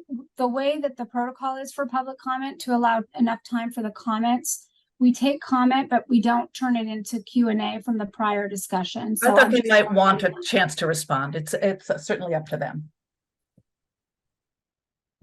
I will go ahead and just do a quick response, just touching on a couple of the pieces that were brought up. Do appreciate the comments received, as well as the input from Justice and Aging in relation to the assisted living waiver. And so just to touch on a couple of those comments, specifically, like Connie, I thought you raised some great points. One thing I do want to emphasize is that we are working through the different home and community-based services programs that California makes available to address or to make home community-based services available in multiple, in various settings, so that individuals have a choice in where they can receive those settings. So yes, we do have congregate community-based settings like how assisted living waivers primarily delivered, and also like the congregate living health facilities option that's available in the home community-based alternatives waiver. But to the point that Patty raised and that we did identify, we do make assisted living waiver available in multiple setting types, including both facility-based settings and in public subsidized housing, which is currently only available in Los Angeles County, but where it actually provides the assisted living services in an individual's own apartment that they reside in through a home health approach versus a traditional assisted living facility approach. And we are looking at opportunities for how that can be, continue to explore opportunities for how that can be utilized across the state. So that is something that we continue to look at. And just also emphasizing that the home and community-based alternatives waiver is a waiver where the services are primarily provided to individuals in their homes in the community. The majority of individuals that are enrolled in the HCBA waiver are actually living in their own homes or apartments in the community. And that's reflected in other waivers that are made available in California and other HCBS programs that are available in California that provide services to individuals in their homes that they live within. So definitely agree to that point. And we continue to look to give individuals choices in how they receive services and the settings in which they receive those services. I think also just expanding on some of the points that were raised during by Justice and Aging. We do agree that making assisted living, and also that I saw in the comments, that making assisted living available statewide is important.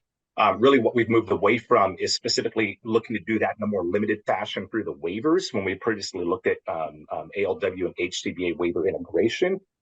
And really looking at what we're building on what we're doing through community supports in our managed care delivery system. And specifically making available the community support for nursing facility transition or diversion to assisted living. And so really working to build through our managed care delivery system that network capacity and flexibility in terms of working, having managed care plans work to establish contracts with assisted living providers, as well as case management for those individuals that are receiving the assisted living services, so that we do have expanded availability of assisted living throughout the state and not just in the counties in which it's available through the waiver. So that is definitely an important facet for DHCS. As we continue to recognize capacity issues within our waivers and add additional slots so that we can continue to make those waivers available, but also recognizing that we're working to make similar services and supports available through community supports and really build towards, as Courtney had mentioned, that goal of looking at how we can better integrate those services that traditionally have only been available through waivers into our managed care delivery system, thus providing better access to those services for individuals that need them statewide, and really looking at increasing capacity in that manner. So I just wanted to make those points. I really appreciate all the input today from folks. It's very valuable to us as we continue to plan. And I'll stop now because I know we need to get back. And I just want to jump in, Joseph, thank you for that. I do want to say, we have public comment, which is time for public comment. We really value the opportunity to get input from all of you and want to hear from everyone. I think for this instance, we can follow up with DHCS and our colleagues on this committee to see if there might be a time for us to have an additional conversation focused on the assisted living waiver. Joseph and Patty, we can follow up on that with Hagar and others as well. So I'll pass it back to Carol to continue with our public comment. Mackay Freeman, your hand is up. You can unmute now. Please go ahead. Yes, can you hear me? Could you speak louder, please? Yes, this is the loudest I can speak while trying to speak slowly so you can hear me. Thank you. My name is Kai Freeman. I go by the pronouns she, her. I'm assistant change advocate at the Center for Independent Living. And my comment is to piggyback on much of what the advocate and Hager had mentioned in terms of the waiver program. We need a more transparent and informed program on the waiver program, and we need the diet for institutional skilled nursing care to be limited so that money can follow the individual into the community to live independently. Onstead was a program with plaintiffs wanting to live in the community. It was based on the independent living model, not a mediated quasi assisted living type of program. We understand that many different people with disabilities have different needs and different levels of care, and it should be customized for all the individuals who have different needs, the supportive services for that care.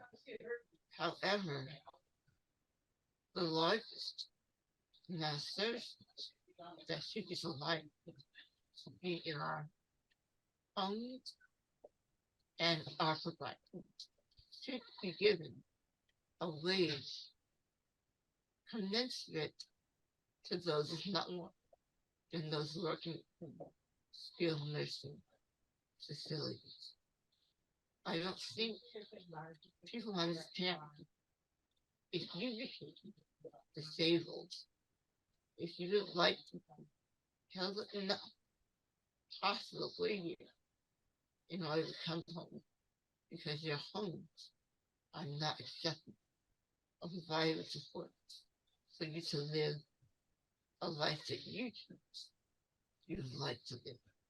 And that's what it all goes down to. The lives you would like to live free, autonomy, and support to have full lives. So I know that there are long waiting lists. I know that there's inequity in terms of payment plus what. But it seems like the systems that make these decisions are not looking at the end user or really listening to the feedback. We're listening to lobbyists from nursing facilities that no one wants to really live in these institutions. Thank you, Makai. Listen to us. Thank you. Thank you. Thank you very much. Now I'm unmuting Jeffrey Tardagia. Can you go ahead, please? Yes, this is Jeffrey. Recently, just in Sacramento County, it was brought up again for living at home. It was unfathomable about getting anybody to sit for those people that need first thing in the morning, as well as, in a sense, being situated back in their bed. What I also realize in question I have to put before this body is when, I've been involved with the SSI, and, it took us a long time to get SNAP program to be approved in California. And we know asset limits are being examined and trying to get released from the $2,000. What is going on with the income limits that have been set forth for any service in California with Medi-Cal? I just wonder, within this time and age, of whether that can be something brought to the attention of people and asked about, whether it's through the legislative analysis or what, of determining how that is being used in stopping people from having Medicare and any IHS and any other services, simply because of the fact that income is the barrier. I bring that as a public comment to you. Thank you, Jeffrey. We're going to go to Dinah Frischling. Go ahead, Dinah.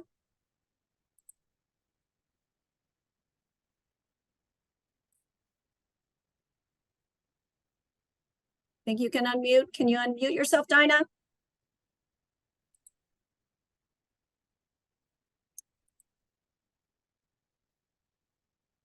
Okay. Dinah doesn't seem to be able to unmute at this time. I'm going to There are no other public comments in the queue, no other hands raised. So we can move on to our next agenda item. Wonderful. Well, thank you for that. I'll just quickly segue to this section of the agenda where we're going to hear from our partners at Mathematica and the Center for Healthcare Strategies on the two-part home and community-based services gap analysis and roadmap focused on both the Medi-Cal home and community-based service system and the non-Medi-Cal home and community-based service system, including housing and transportation. So I will hand it over to our colleagues at Mathematica. Thank you. Thank you, Sarah. And I think we wanted to allow Joseph to also give a brief note of welcome. Yeah, no, thank you. Appreciate that. Good morning again, everyone. Joseph Billingsley again with the Department of Healthcare Services. I'm really excited also to bring this update to you today, just wanting to ensure that we are keeping you updated on progress in the statewide home and community-based services gap analysis and multi-year roadmap that both DHCS, looking specifically at Medi-Cal HCBS, and Department of Aging, looking at the non-Medi-Cal HCBS, are working on. We'll pass over to our partners at Mathematica to touch on what we've been working on, but really appreciate your input. Thank you. You could go to the next slide, please. And I'm just going to jump in real quick to give an overview of the agenda. We'll start with an update from the DHCS gap analysis, then move to the California Department of Aging progress update, give you a brief overview of the stakeholder and consumer engagement to date, and then making sure to leave time for question and answer. And hi all, I'm Amy Hoffmaster. I am from the Center for Healthcare Strategies, and just as a brief visual description, I am a white woman with long brown hair in her 30s sitting in her sunny home office. So I think with that, I'll pass it over to Andrea from Mathematica. In the next slide, please. Thanks, Amy. Next slide, please.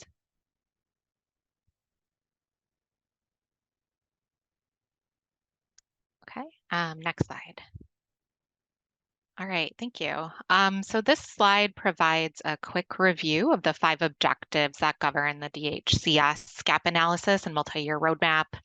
Over the last 6 months, the focus has been on the 3 bolded objectives on this slide. So objectives 1, 2, and 4. Next slide, please. So using administrative data from Medi-Cal, Mathematica has produced descriptive profiles of long-term services and supports users and providers. We've mapped patterns of current LTSS users and location of providers, and we forecasted future growth in the demand for LTSS. The initial draft of the gap analysis report was delivered to DHCS at the end of September and is currently with them for review. So the gap analysis will be updated in January 2024 with additional data, including California Community Transitions, Program for All-Inclusive Care for the Elderly, and potentially the Home and Community-Based Services for the Developmentally Disabled waiver. After that iteration is reviewed and cleared, it will be shared with stakeholders for input. Next slide. We've also made a lot of progress on Objective 4, improving quality, since our last update. So Mathematica completed a feasibility study with DHCS staff to refine measure recommendations. We then provided DHCS with the final set of recommended HCBS quality measures to be added to the LTSS dashboard in a phased approach. The recommendations are aligned with the CMS HCBS quality measure set, which was incorporated into the draft access rule, which CMS released in May and is currently finalizing. Next slide. So this slide is just a reminder of the major milestones in the DHCS project. As mentioned, the draft gap analysis report was shared with DHCS in September 2023 and will be updated early in the new year. We'll also begin working on the set of policy recommendations that will be contained in the multi-year roadmap and submitted next year. So I'll now pass it over to my colleague Rick to talk about the CDA gap analysis. Hi, everyone. Thank you. Thank you, Andrea. My name is Rick McManus. I'm with Mathematica, and I am working on the non-Medi-Cal HCBS gap analysis. So we have spoken to you briefly about the goals for this project in the past, but just as a reminder of the 4 primary goals, to build on the DHCS gap analysis by doing a similar one for non-Medi-Cal HCBS across California. As part of that, to develop an inventory of the non-Medi-Cal HCBS across the state, and then develop a multi-year roadmap to advance the non-Medi-Cal HCBS infrastructure statewide and proposing measures in the future for monitoring progress. Next slide. I'm going to focus today on the inventory Thank you. On the inventory of the non-Medi-Cal HCBS, as you know, the landscape for non-Medi-Cal HCBS is very complicated and organized across many state departments. The inventory that our team has been developing is organized by state department and includes information about each program or service that we have categorized as a home or community-based service.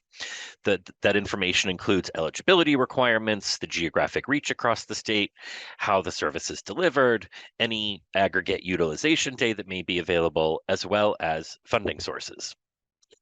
Our team has been organizing this inventory by state department and is finalizing those, and then they will be compiled together in one master inventory. Next slide, please. To develop these inventories, because this will form the basis of the non-Medi-Cal gap analysis, over the spring and summer, we created those inventories, and then to ensure that we had accurate information in the inventories and to augment our knowledge, we conducted key informant interviews that we have wrapped up and are, there's a couple more that are continuing to be completed, and then we will be compiling that into the final inventory this fall in terms of a general timeline. And on the next slide, please.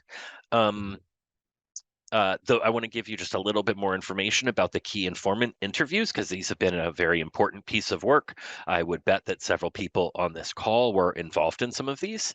Those interviews are with subject matter experts across the different departments of HHS. We completed 12 separate interviews that spanned 6 departments. Those topics were, as I said, to vet the department-specific inventory, as well as identifying insight into the gaps in community-specific innovations related to HCBS for their department.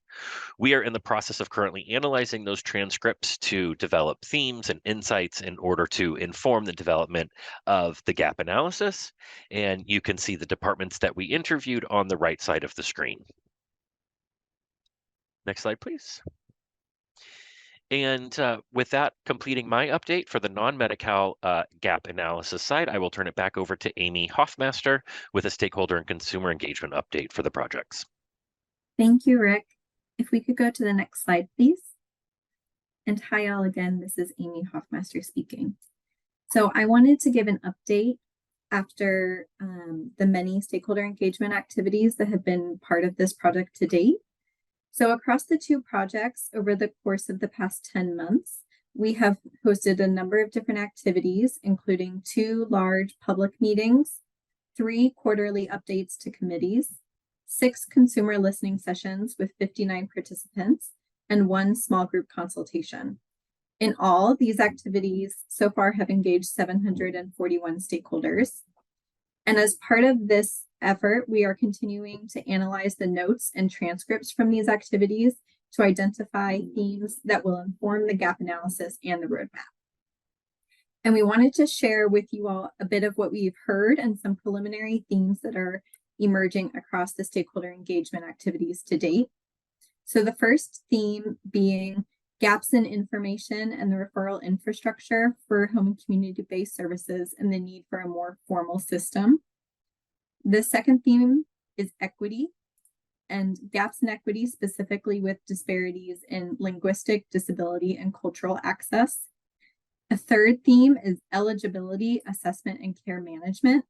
and highlighting the opportunities to improve eligibility assessment and that care management. And the fourth theme is provider service, capacity, and quality, and identifying opportunities to improve home and community-based services, provider services, and that workforce capacity and quality. And I want to note that we'll continue to host many more additional stakeholder engagement activities and continue to analyze the notes and transcripts and be updating these themes as those additional activities occur. Next slide, please. I wanted to let you all know some of the additional stakeholder engagement activities that we have planned going into year 2 of this project. Currently in progress, we are finalizing a frequently asked questions document and acronym glossary to be posted on both the California Department of Aging and Department of Healthcare Services websites. I wanted to also note that an acronym glossary is included as an appendix to this slide deck, and give a big thank you to the DACLAC committee for suggesting the creation of that acronym glossary and wanting to just appreciate that suggestion and noting that we have created it. The next biannual public meeting that we encourage you all to attend is scheduled for January 24th from 1 to 2:30 p.m. There will also be additional consumer listening sessions with a focus on specific populations and geographies. The consumer listening sessions in year 1 of the project were broad and asked about consumers' experiences with home and community-based services, including challenges with access and other gaps. And in year 2, the listening sessions will be focused more specifically on target populations, geographies, and programs, and meant to have reactions to the gap analysis findings to date. And we will continue providing quarterly updates like today's to existing committees and work groups as this work goes forward. And I think with that, we would like to make time for question and answer.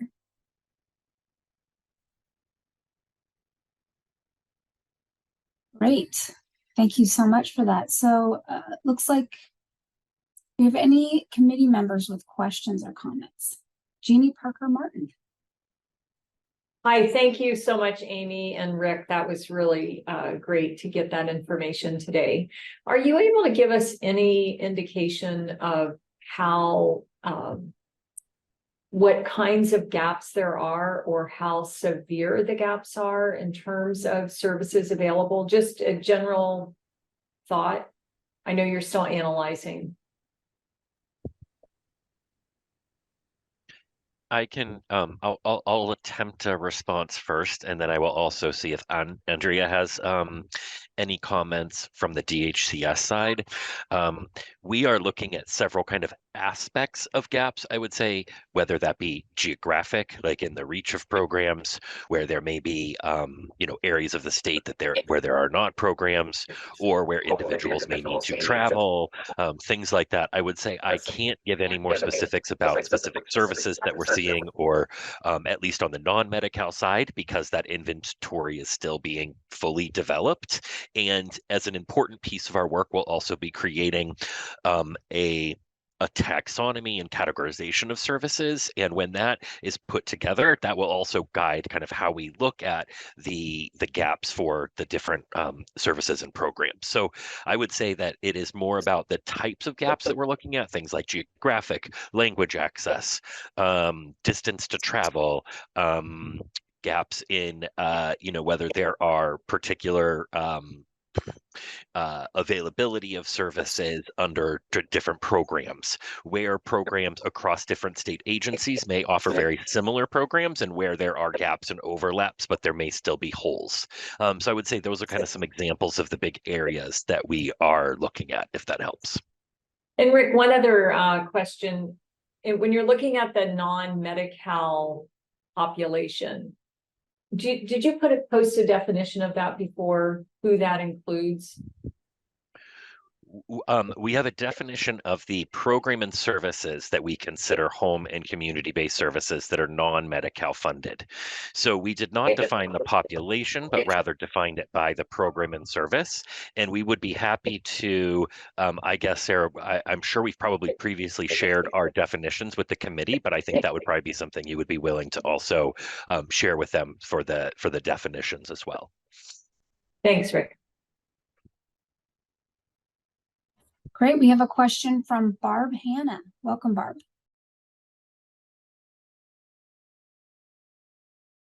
I put it in the chat, but I'm curious. In 2027, we now know that HCBA and assistance will be folded into the health plans. And so is part of the gap analysis also including MSSP and or the AIDS waiver program, both of which are Medi-Cal funded?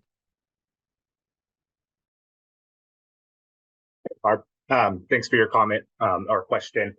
So, and I did see your question in the chat. I'd actually started to put a response in, but then paused to for this to hear the It's comments. okay.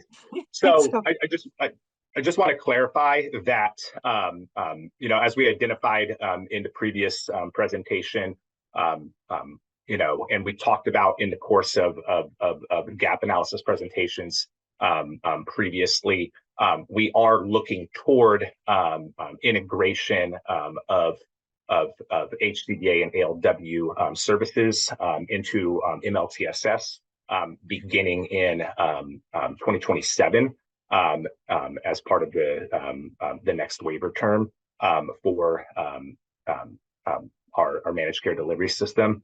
And so that's really one, the gap analysis is looking at gaps across all of our Medi-Cal HCBS services, and then looking at how we're, you know, options for addressing those moving forward, how we're gonna work toward addressing those gaps. But you know, when we so we're gathering in that information, but we've only specifically talked about integration of HCBA and ALW in looking at other HCBS services and how those waivers continue to operate. Those are conversations that we've not had yet that would have to be had with departments, with stakeholders. So definitely we're taking a very broad look at the landscape and understanding where the gaps are and what are options for addressing those. But I do want to be clear that we've only very clearly talked about so far integration of ALW and HCBA as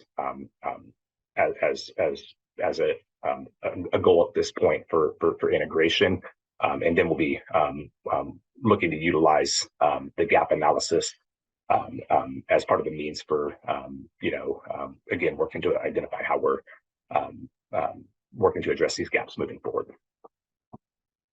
Thank you for that, Joseph. It doesn't look like there's any other committee members with comments, and we're mindful of the time that we're a bit behind. And we want to make sure to leave time for all of our other agenda items, and we'll have opportunities to continue revisiting this gap analysis project moving forward. So thank you for that, and look forward to the committee's continued engagement on it. So I'm going to turn it over to Patty Prunehuber to bring us into our break.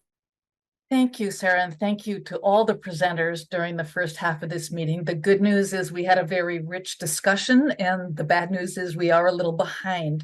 So we're going to limit our break time to 10 minutes. I believe that'll bring us back at about 12:15. And then we'll have the committee reports, the subcommittee reports, and hopefully both transportation and housing subcommittees can present their reports for about 10 minutes each, and we'll have further opportunities for comment. So enjoy your 10-minute break, and I'll see you soon. Well, thank you all for being here. Welcome back, everyone. I hope you had a nice break and were able to grab something to eat. So just to get us started in this next agenda item, this I think is very timely and relevant because as we know there are a lot of issues that fall under the purview of this committee that impact how older adults, people with disabilities are able to remain in the community and how the state can live up to the promise of Olmsted. Home and community-based services are critical to that. And in this committee, thanks to the leadership of our co-chairs and of all of you on the committee, we've had an intentional focus on housing and transportation through the great leadership of Marty and Michelle Rousey now, and for the transportation subcommittee. We've had some discussions and wondered what the committee's interest would be in adding a third subcommittee to focus on home and community-based services. There are a number of different issues that could fall within this category, some of which have been discussed today, but it would enable us to have a focused conversation with the committee members and with other state departments, and then bring the work forward of that subcommittee to the full committee. So we are interested in hearing from you in the committee about this. Is there interest for it? Is there, what are people's thoughts on, I know a lot of you are already engaged with the other subcommittees, but want to open it up for discussion. We'll probably only have about 5 minutes for this discussion item, and we can follow up in between this meeting and the next one, because our intention is that this subcommittee could start meeting in the year 2024, so next year. So with that, I will open it up, and I see that we first have Kim Mills with her hand raised. Thank you. Kim Mills, Better Life Together provider, San Diego Regional Center, IDD community. I think it's a great idea, and I'd definitely be interested in serving on this subcommittee. I'm also on the subcommittee for housing, and I think they go hand in hand because so many issues transfer over. So I think it would be a great idea. Great, thank you so much, Kim. And I see Janie Whiteford, your hand is raised. Yeah, thank you. I absolutely agree. And I think that one of the big things we need to look at is IHSS in this committee for home and community-based services, and also those services for those that fall in that gray area that don't qualify for IHSS, and what we can do for that population. So I would be very interested in being in this committee. Thank you, Janie. Okay, great. Corinne Jones, welcome. Just trying to get unmuted. Good morning. I was am as well interested, coming from having been part of MSSP and now running a system that includes HICAP, CalAIM, and all of those other pieces. I would very much like to be involved, because I think that HCBS is going to be around for a long time, and there's much that needs to be done. Much has been done, but I would definitely like to be part of seeing it through clarity and fruition and those sorts of things.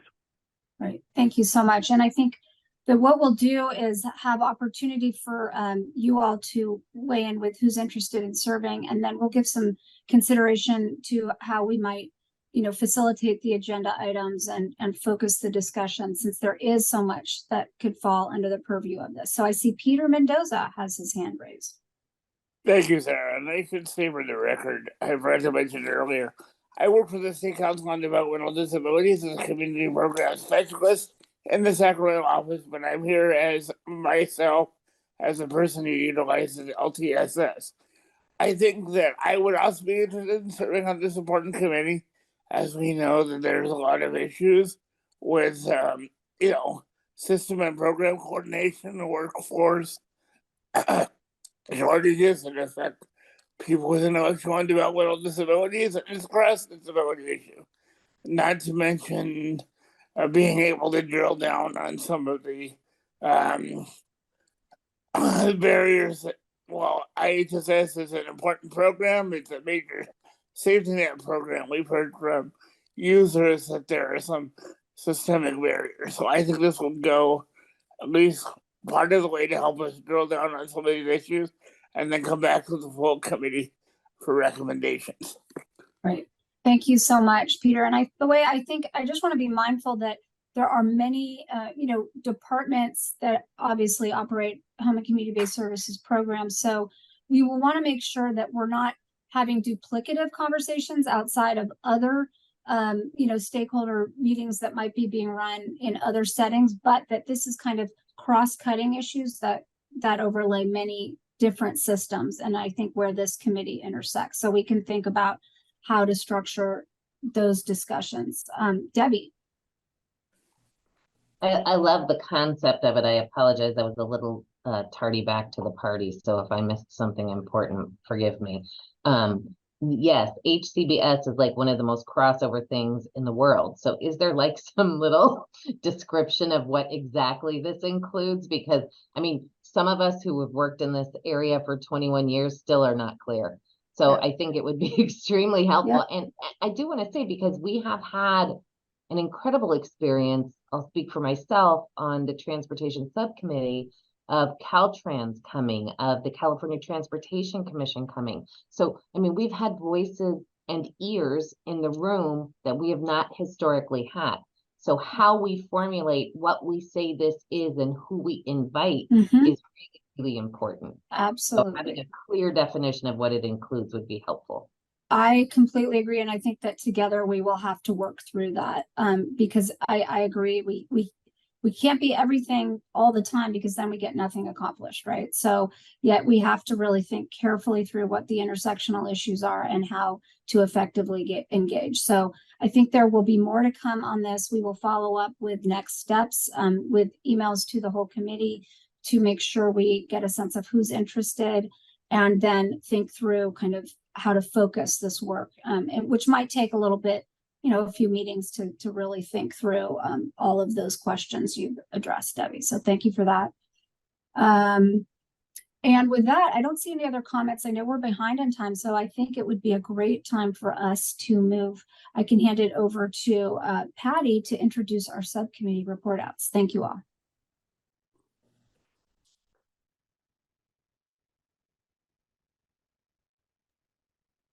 Thank you, Sarah, for introducing that needed committee. And I see that we have a couple volunteers, and if others are interested, should they contact you, Sarah, or through the Engage? Probably the Engage at agu.ca.gov, and we'll make sure to, send out additional emails about it as well. Right. Okay. So I think first we're going to have Michelle Rusi is going to give a report from the DACLAC Transportation Subcommittee, and she is the chair of that committee. So take it away, Michelle. Thank you. My name is Michelle Rousey. I'm the DACLAC Transportation Subcommittee chair. And if we could move the slide.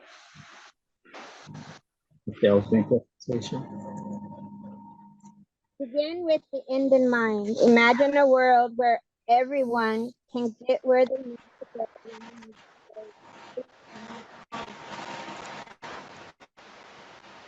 Michelle, we're getting a little bit of interference on your audio. Do you think you can? That I don't know how to. That's better. Okay. Okay. Can we move on to the next slide? Is everyone who is not speaking, which means everyone except for Michelle, muted? And if not, could you mute? That might help.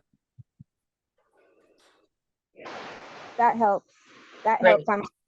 Anyways, okay. Feedback and focus group sessions.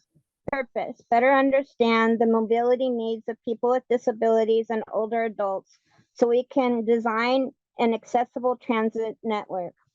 Recent feedback on refining policies for accessible transportation through lived experience research. CDA outcome metrics to support the master plan on AGER stakeholder recommendations. General takeaways: allow booking same-day trips of paratransit, universal payment system, single seat rides, and predictability. Accessible transit-oriented development.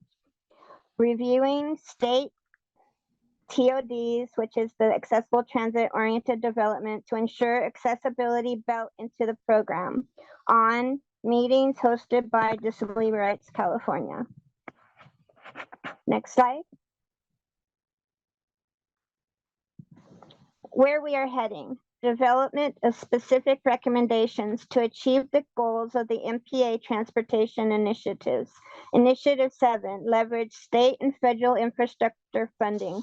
Initiative 8, enhance transportation project decision-making through mobility and demographic data, incorporating feedback from the Interagency Transportation Equity Advisory Committee. We had one of their members give a presentation yesterday in our meeting. Was great. Initiative 9, expand integrated accessible transportation through strategies such as strengthening consolidated transportation service agencies, innovations in flexible transportation, and developing free reduced fare integration and transit rider education. Initiative 10, improve community walkable, increase pedestrian safety, and provide accessible and connected transportation options. Initiative 11, support local and regional clean energy programs that focus on transportation solutions for older adults and people with disabilities. Next slide.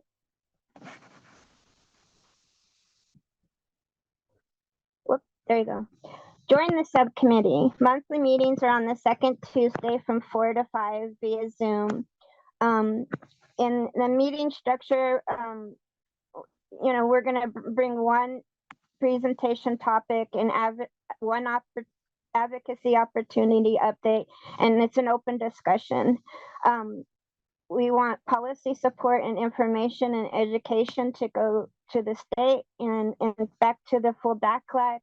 And we want to continue partnerships with Caltrans, the California Transportation Commission, and the intersectional work with housing and other areas. We had a really good opportunity to work with one of their leads yesterday in our meeting, and the equity committee, and I really appreciate that we were able to get somebody from that committee to come and speak with us, and we hope to have that in our further meetings. So thank you. Next slide. I think that's it. All right. Thank you, Michelle. That was truly terrific. And I have to say the Transportation Subcommittee, which has been meeting now, I'm going to say for 2 years, has been doing incredible work and has really educated me a lot about what the needs are and the way that it integrates with all of what DACLAC's work is. So hats off to the subcommittee, and I'm going to hand it over to our next wonderful chair of our DACLAC Housing Subcommittee, Marty Emoto. Thank you. Thank you, Patty. And thank you, Michelle, for opening the way for me for this meeting. And thank you all to the subcommittee. My name is Marty Emoto. I'm a parent of a 31-year-old son with Down syndrome and autism spectrum disorders. We adopted each other. And also a family member, my older sister, had developmental disabilities, and also founded and executive director of CDCAN, California Disability Aging Community Action Network. And I've been on this committee, which was first known and established as the Olmsted Advisory Committee, since it was founded back in by executive order in 2004, and with our first meeting actually in March 2005. And I just want to say that the name change, there's a name change, obviously, to where we are now. But what didn't change is that the objectives of this committee and the goals will always be and must always be whole person centered and about the needs of that individual, and that outcomes are measured to that person's needs. And so toward that end, the opening page of my presentation are the two individuals who actually filed what is known as the Olmsted decision. And they were not named Olmsted. Olmsted is named after the Health and Human Services Commissioner Secretary in the state of Georgia. So a lot of people think Olmsted is about the two individuals, or that's the name of one of them, but it isn't. And I knew both these individuals. The woman in the pink or red or whatever color she's wearing is Elaine Wilson. And the other person is Lois Curtis. And below is me and Lois Curtis speaking together at the state capitol in front of 1,500 people at a Disability Action Day rally. And we spoke together. I introduced her and we also spoke together. And I also knew Elaine Wilson. Both women have since passed away. Lois Curtis most recently in November. So it's sad, that they have passed, but I think what is underscored is we will always be committed to what they fought for regarding whole person centered needs and outcomes. Next slide, please. Or do I do that? Or, oh, there it is. I also, before I go into the presentation, which will be brief, by the way, my original presentation was like 50 pages long, and wisely, I was advised to kind of shorten it. So, but I wanted to let us, before we started, to remember the lives of people who made a difference, people who worked with us, or in some cases worked before us, but they made a profound difference. I actually don't have a picture. I forgot to include it, but actually Gabriel Rogan, who's a member of our committee and the subcommittee on housing, will know who I'm talking about, to remember Randy Kitch, who was a person with developmental disabilities. He used a power chair, and he was an employee, consumer advocate with the North Bay Regional Center. A lot of us have known Randy for many years. I've known him for at least 20 years plus. Gabriel has known him for many years, and everyone in that area of the state knew of Randy Kitch and his work as an advocate, and he was strong, he was tireless, and he was always a great voice. He passed away on September 18th, and I think there's a memorial service coming up October 20th or something. I'm going to get information out about that, but I just wanted us to remember his life and his work and what he meant to all of us. The other person I want to remember and want all of us to remember and pay tribute to is Lilibeth Navarro, and she was the founder and executive director of Cal Life, which is Communities Actively Living Independent and Free. It's an independent living center, or ILC, in Los Angeles County. She led a remarkable life. She was a strong presence and voice. What attracted me to her 25 plus years ago was she was like virtually the only Pacific Islander, Asian Pacific Islander leader that I encountered during that time period for people with disabilities, mental health needs, and older Californians. And she was there on every issue that mattered, including accessible and affordable housing, transportation, sports and services, healthcare, access to public places, wellness, and more. And most of all, I think we forget that advocacy matters, but she was also a wonderful friend to so many who loved and respected what she did and what she was to us. She fought injustice. She worked to overcome barriers and always spoke with hope and imagination. She will be missed and remembered forever, along with Randy Kitch. So I just want us to think about them as we talk about all these things that we talked about today, all these important issues, and as we talk about the housing needs and issues, to know that it's about people who matter. Next slide. So the subcommittee met monthly, except for the month of September, and that was my fault. But I just want to do a quick review.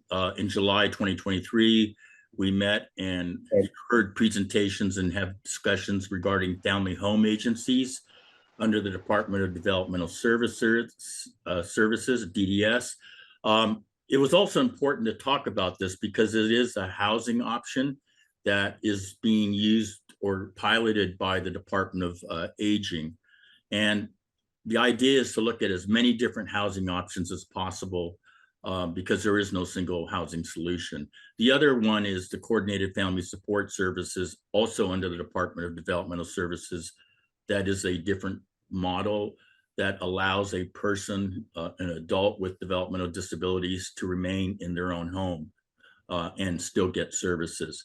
In August, we had a discussion and heard the proposal by the Department of Healthcare Services on the proposed transitional rent services demonstration proposal. It's an amendment to the CalAIM, California Advancing and Innovating Medi-Cal waiver.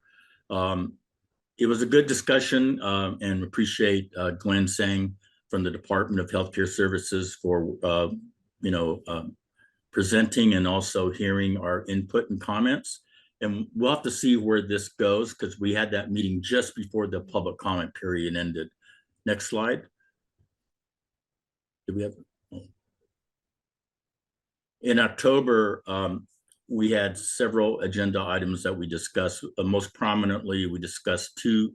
We didn't get to every issue that we wanted to talk about, but we did talk at length and heard the issues related to the assisted living waiver renewal, which we had, that was an agenda item.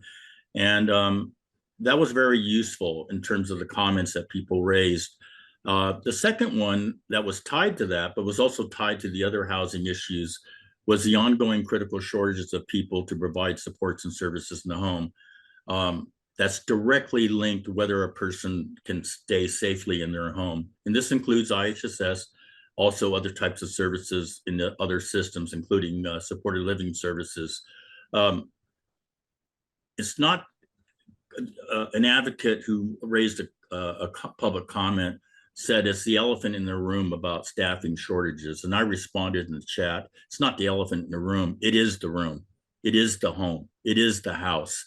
If you need supports to live safely in your own home, then it is so foundational and critical, and it is tied to the issue of housing, just as the issue of housing is tied to transportation.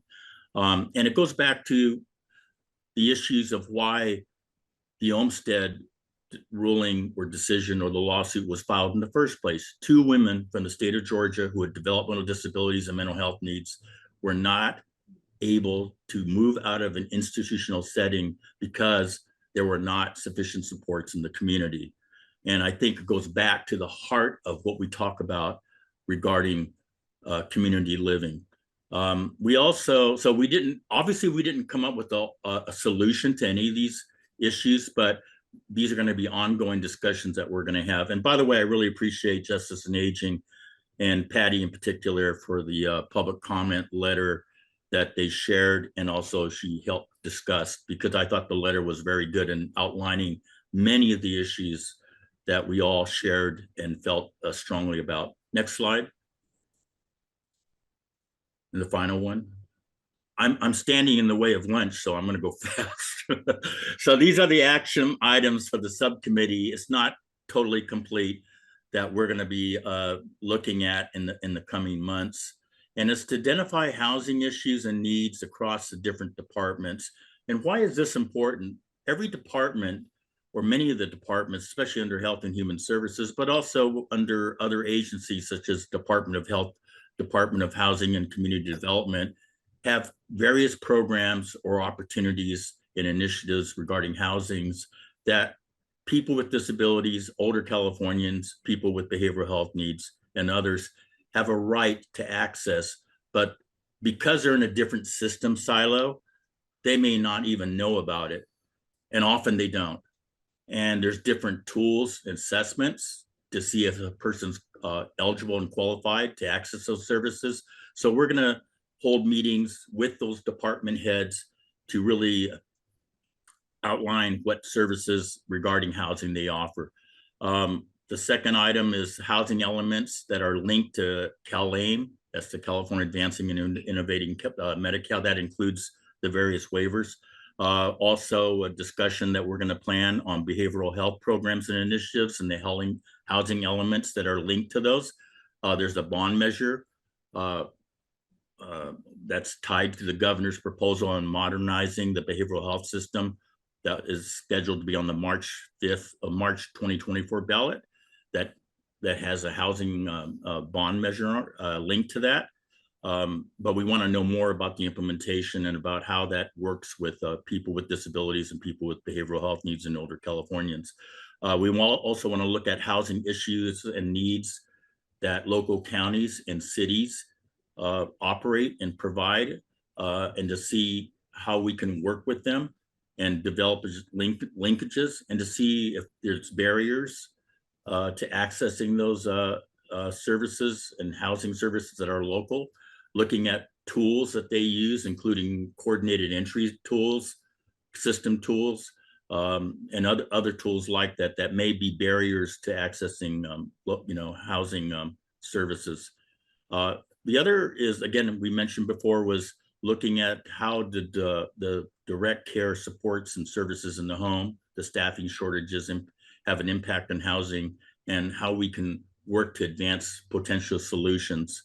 And lastly, linked to all these is the HCBS gap analysis, both Medi-Cal and non-Medi-Cal, and to get an update on that. Now, we did get an update at a high level just for this meeting, but we want a more deeper dive, and also to see how it links to the need for housing services that are linked to the gap analysis.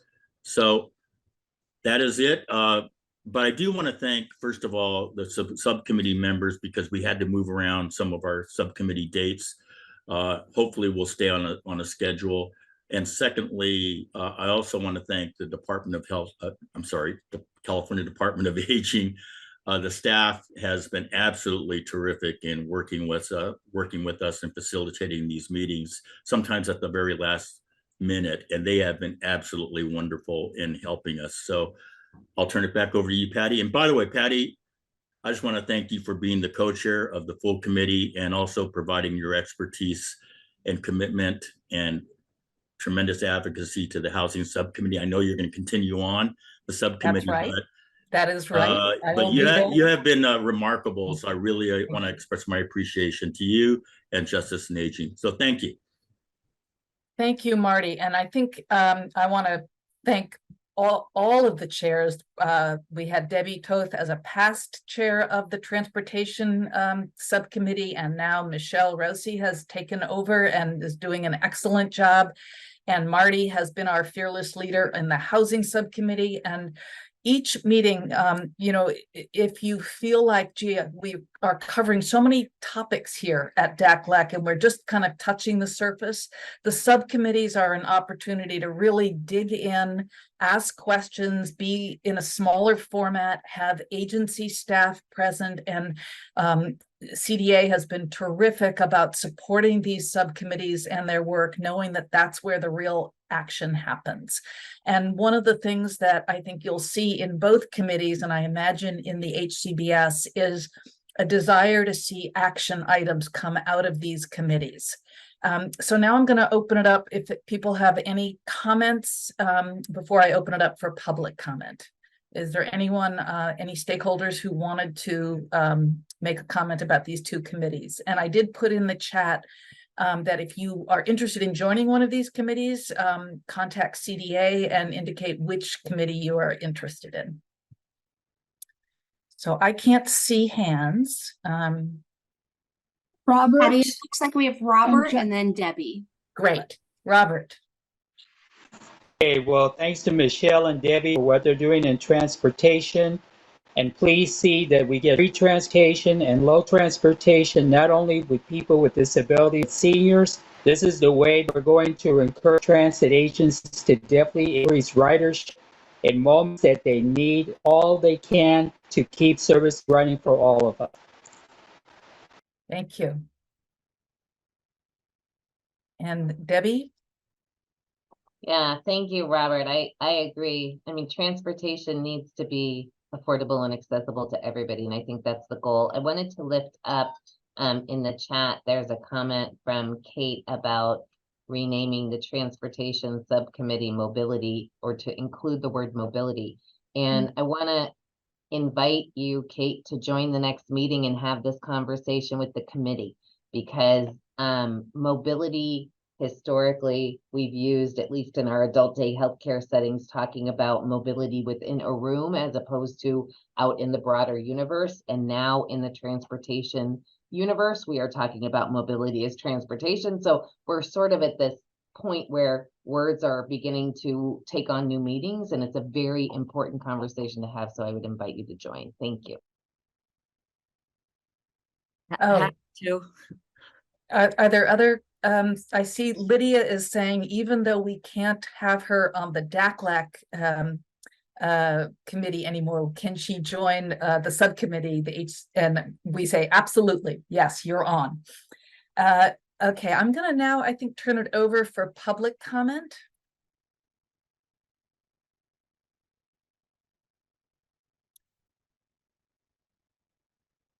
And if anybody wants to make a public comment, Carol will be fielding the calls or Zoom.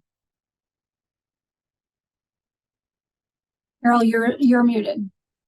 Carol, you're muted. Okay, try again. Hello, this is our second opportunity for public comment.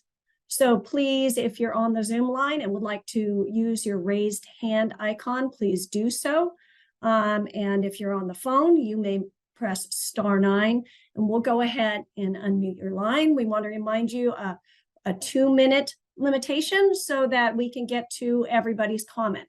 So I'm going to start with Dinah Frischling. I don't know if this is a previous hand up or not, but I'm unmuting your line. You want to go ahead.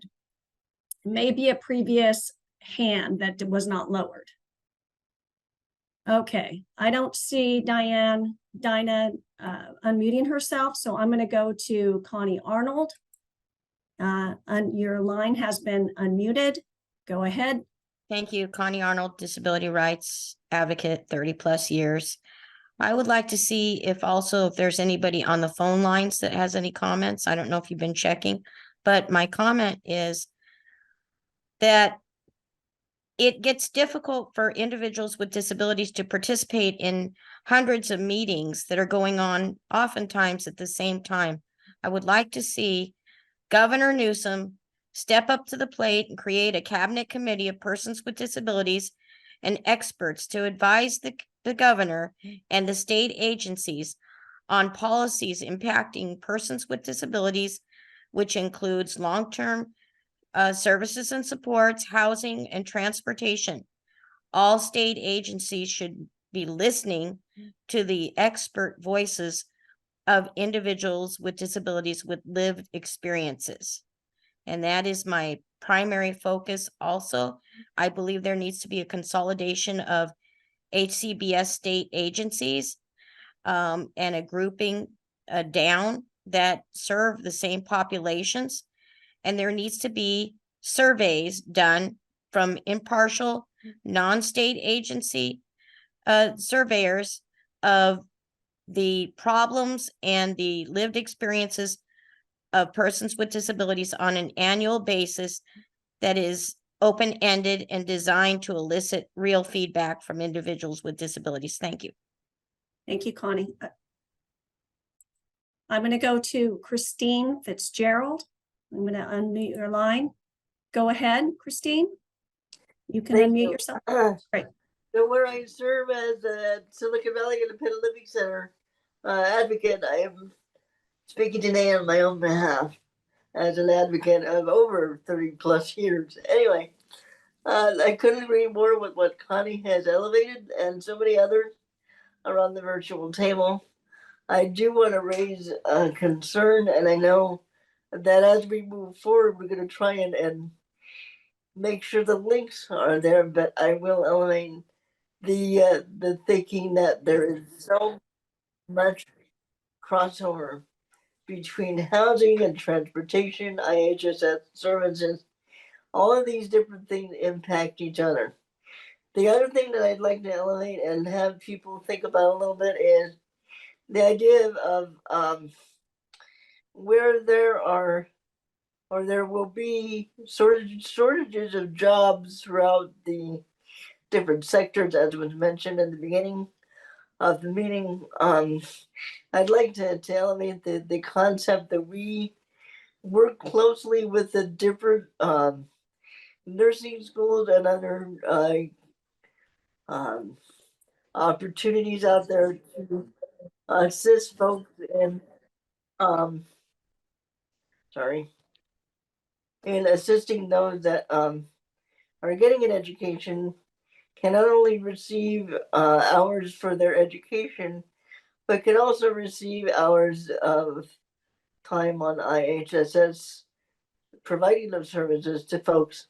That way, more people can learn as they go, serve as they go, and maybe even make it a longer term process for themselves rather than burning out after a while. One other thing, really quickly, I'd like to elevate is that when you're looking at the more complicated medical processes like bowel and bladder issues, certainly having those that are current IHSS providers, getting those pieces of education for themselves, but also assisting everybody in understanding these are very critical and important services that should be out there and should be something that can be provided on an ongoing basis. This is something that we're often faced with here in Santa Clara County. Not enough folks that are educated and committed to providing those services, and yet we have folks that need them. Thank you. Thank you, Christine. Any more public comment? Do remember that we will always take your public comment in the Engage email box. Engage, ENGAGE at aging.ca.gov.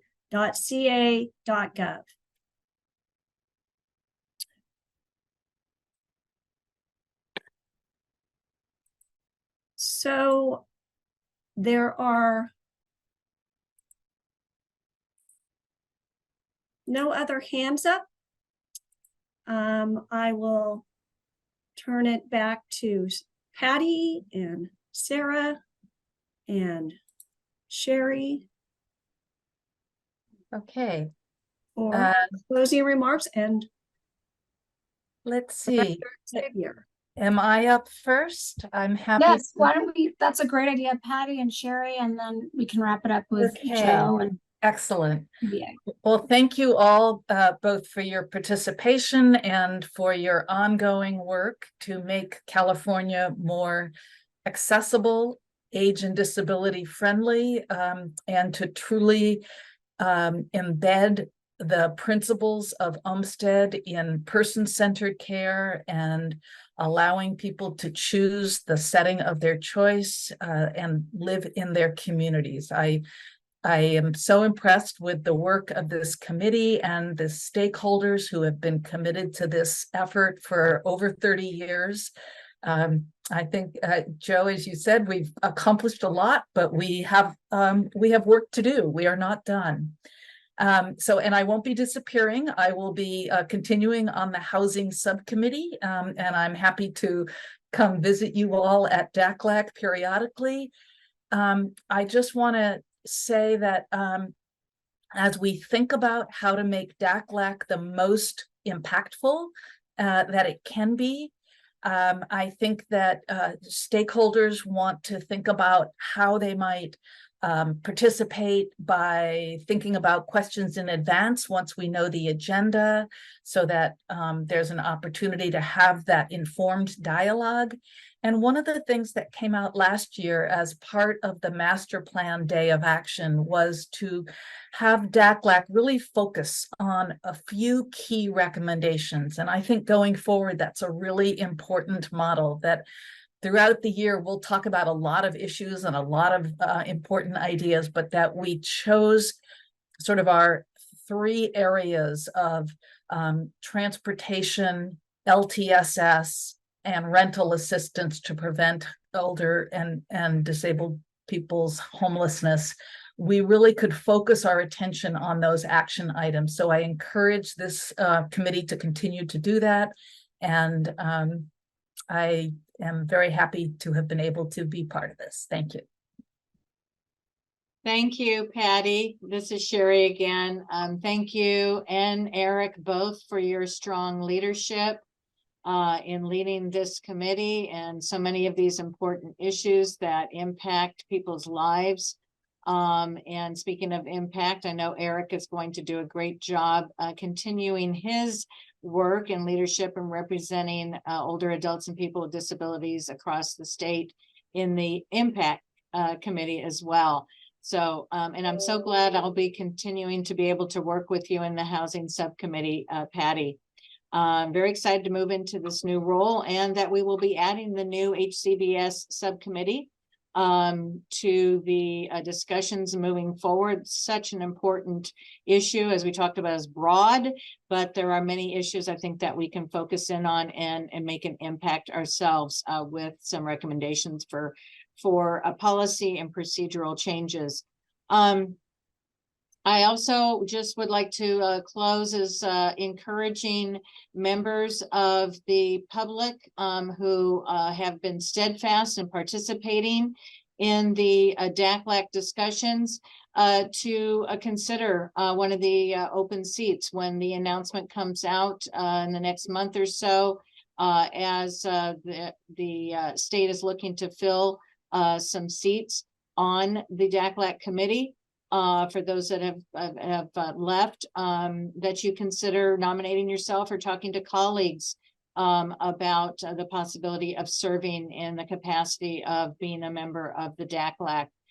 We need people with strong backgrounds in one or more of these areas that we're covering that impact home and community-based, and being able to support people living equitably and on their own terms in their own homes, but also people with lived experience in these areas. So please consider that you might be able to participate in that way. And either way, we invite you to come back at future meetings. The next meeting will be in January. I think Sarah will tell us about that. But before we close, Joe may have some closing comments as well. So I'm going to turn it over to you, Joe.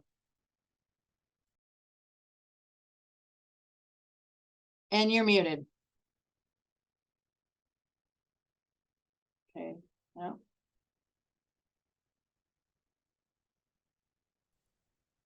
Like he's muted. There we go. Try There we again. go. No, you're muted again.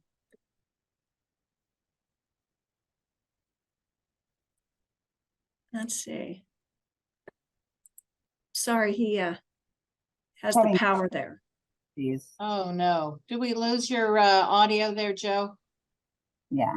I'm so sorry. Oh no. Okay, well. Well, Joe, if you can jump in, please do. We want to thank you and our partners at the Department of Rehabilitation for co-leading this committee. I think it will really be wonderful to have the alignment and thinking through how to structure the agenda so that we can have focused discussion with ample opportunity for feedback from all of you, because that's really where the value of this committee comes in. Joe, are you able to speak now? No, still not working. Some audio issue. So I know we only have a minute or so, but look forward to continued engagement with all of you. We will be following up on a number of items, including committee positions that might be open and what the process is for that, as well as our upcoming work for thinking through the establishment of an HCBS subcommittee, thanks to those who have expressed interest. And also just want to express again my thanks to Patty and to Eric for your time as co-chairs. It's been wonderful having your leadership, and so excited now to have the opportunity to work with Sherry and of course Hagar, and lots of really important work to come. And thank you to our department colleagues from DHCS, Department of Social Services, among others who were present and provided information and feedback today for all of us. So, and finally, just thank you to all of you who spend your time and effort advocating and providing input to inform our understanding of the system of care. We look forward to talking with you in a few months, and if not before then, before our next meeting. So thank you all.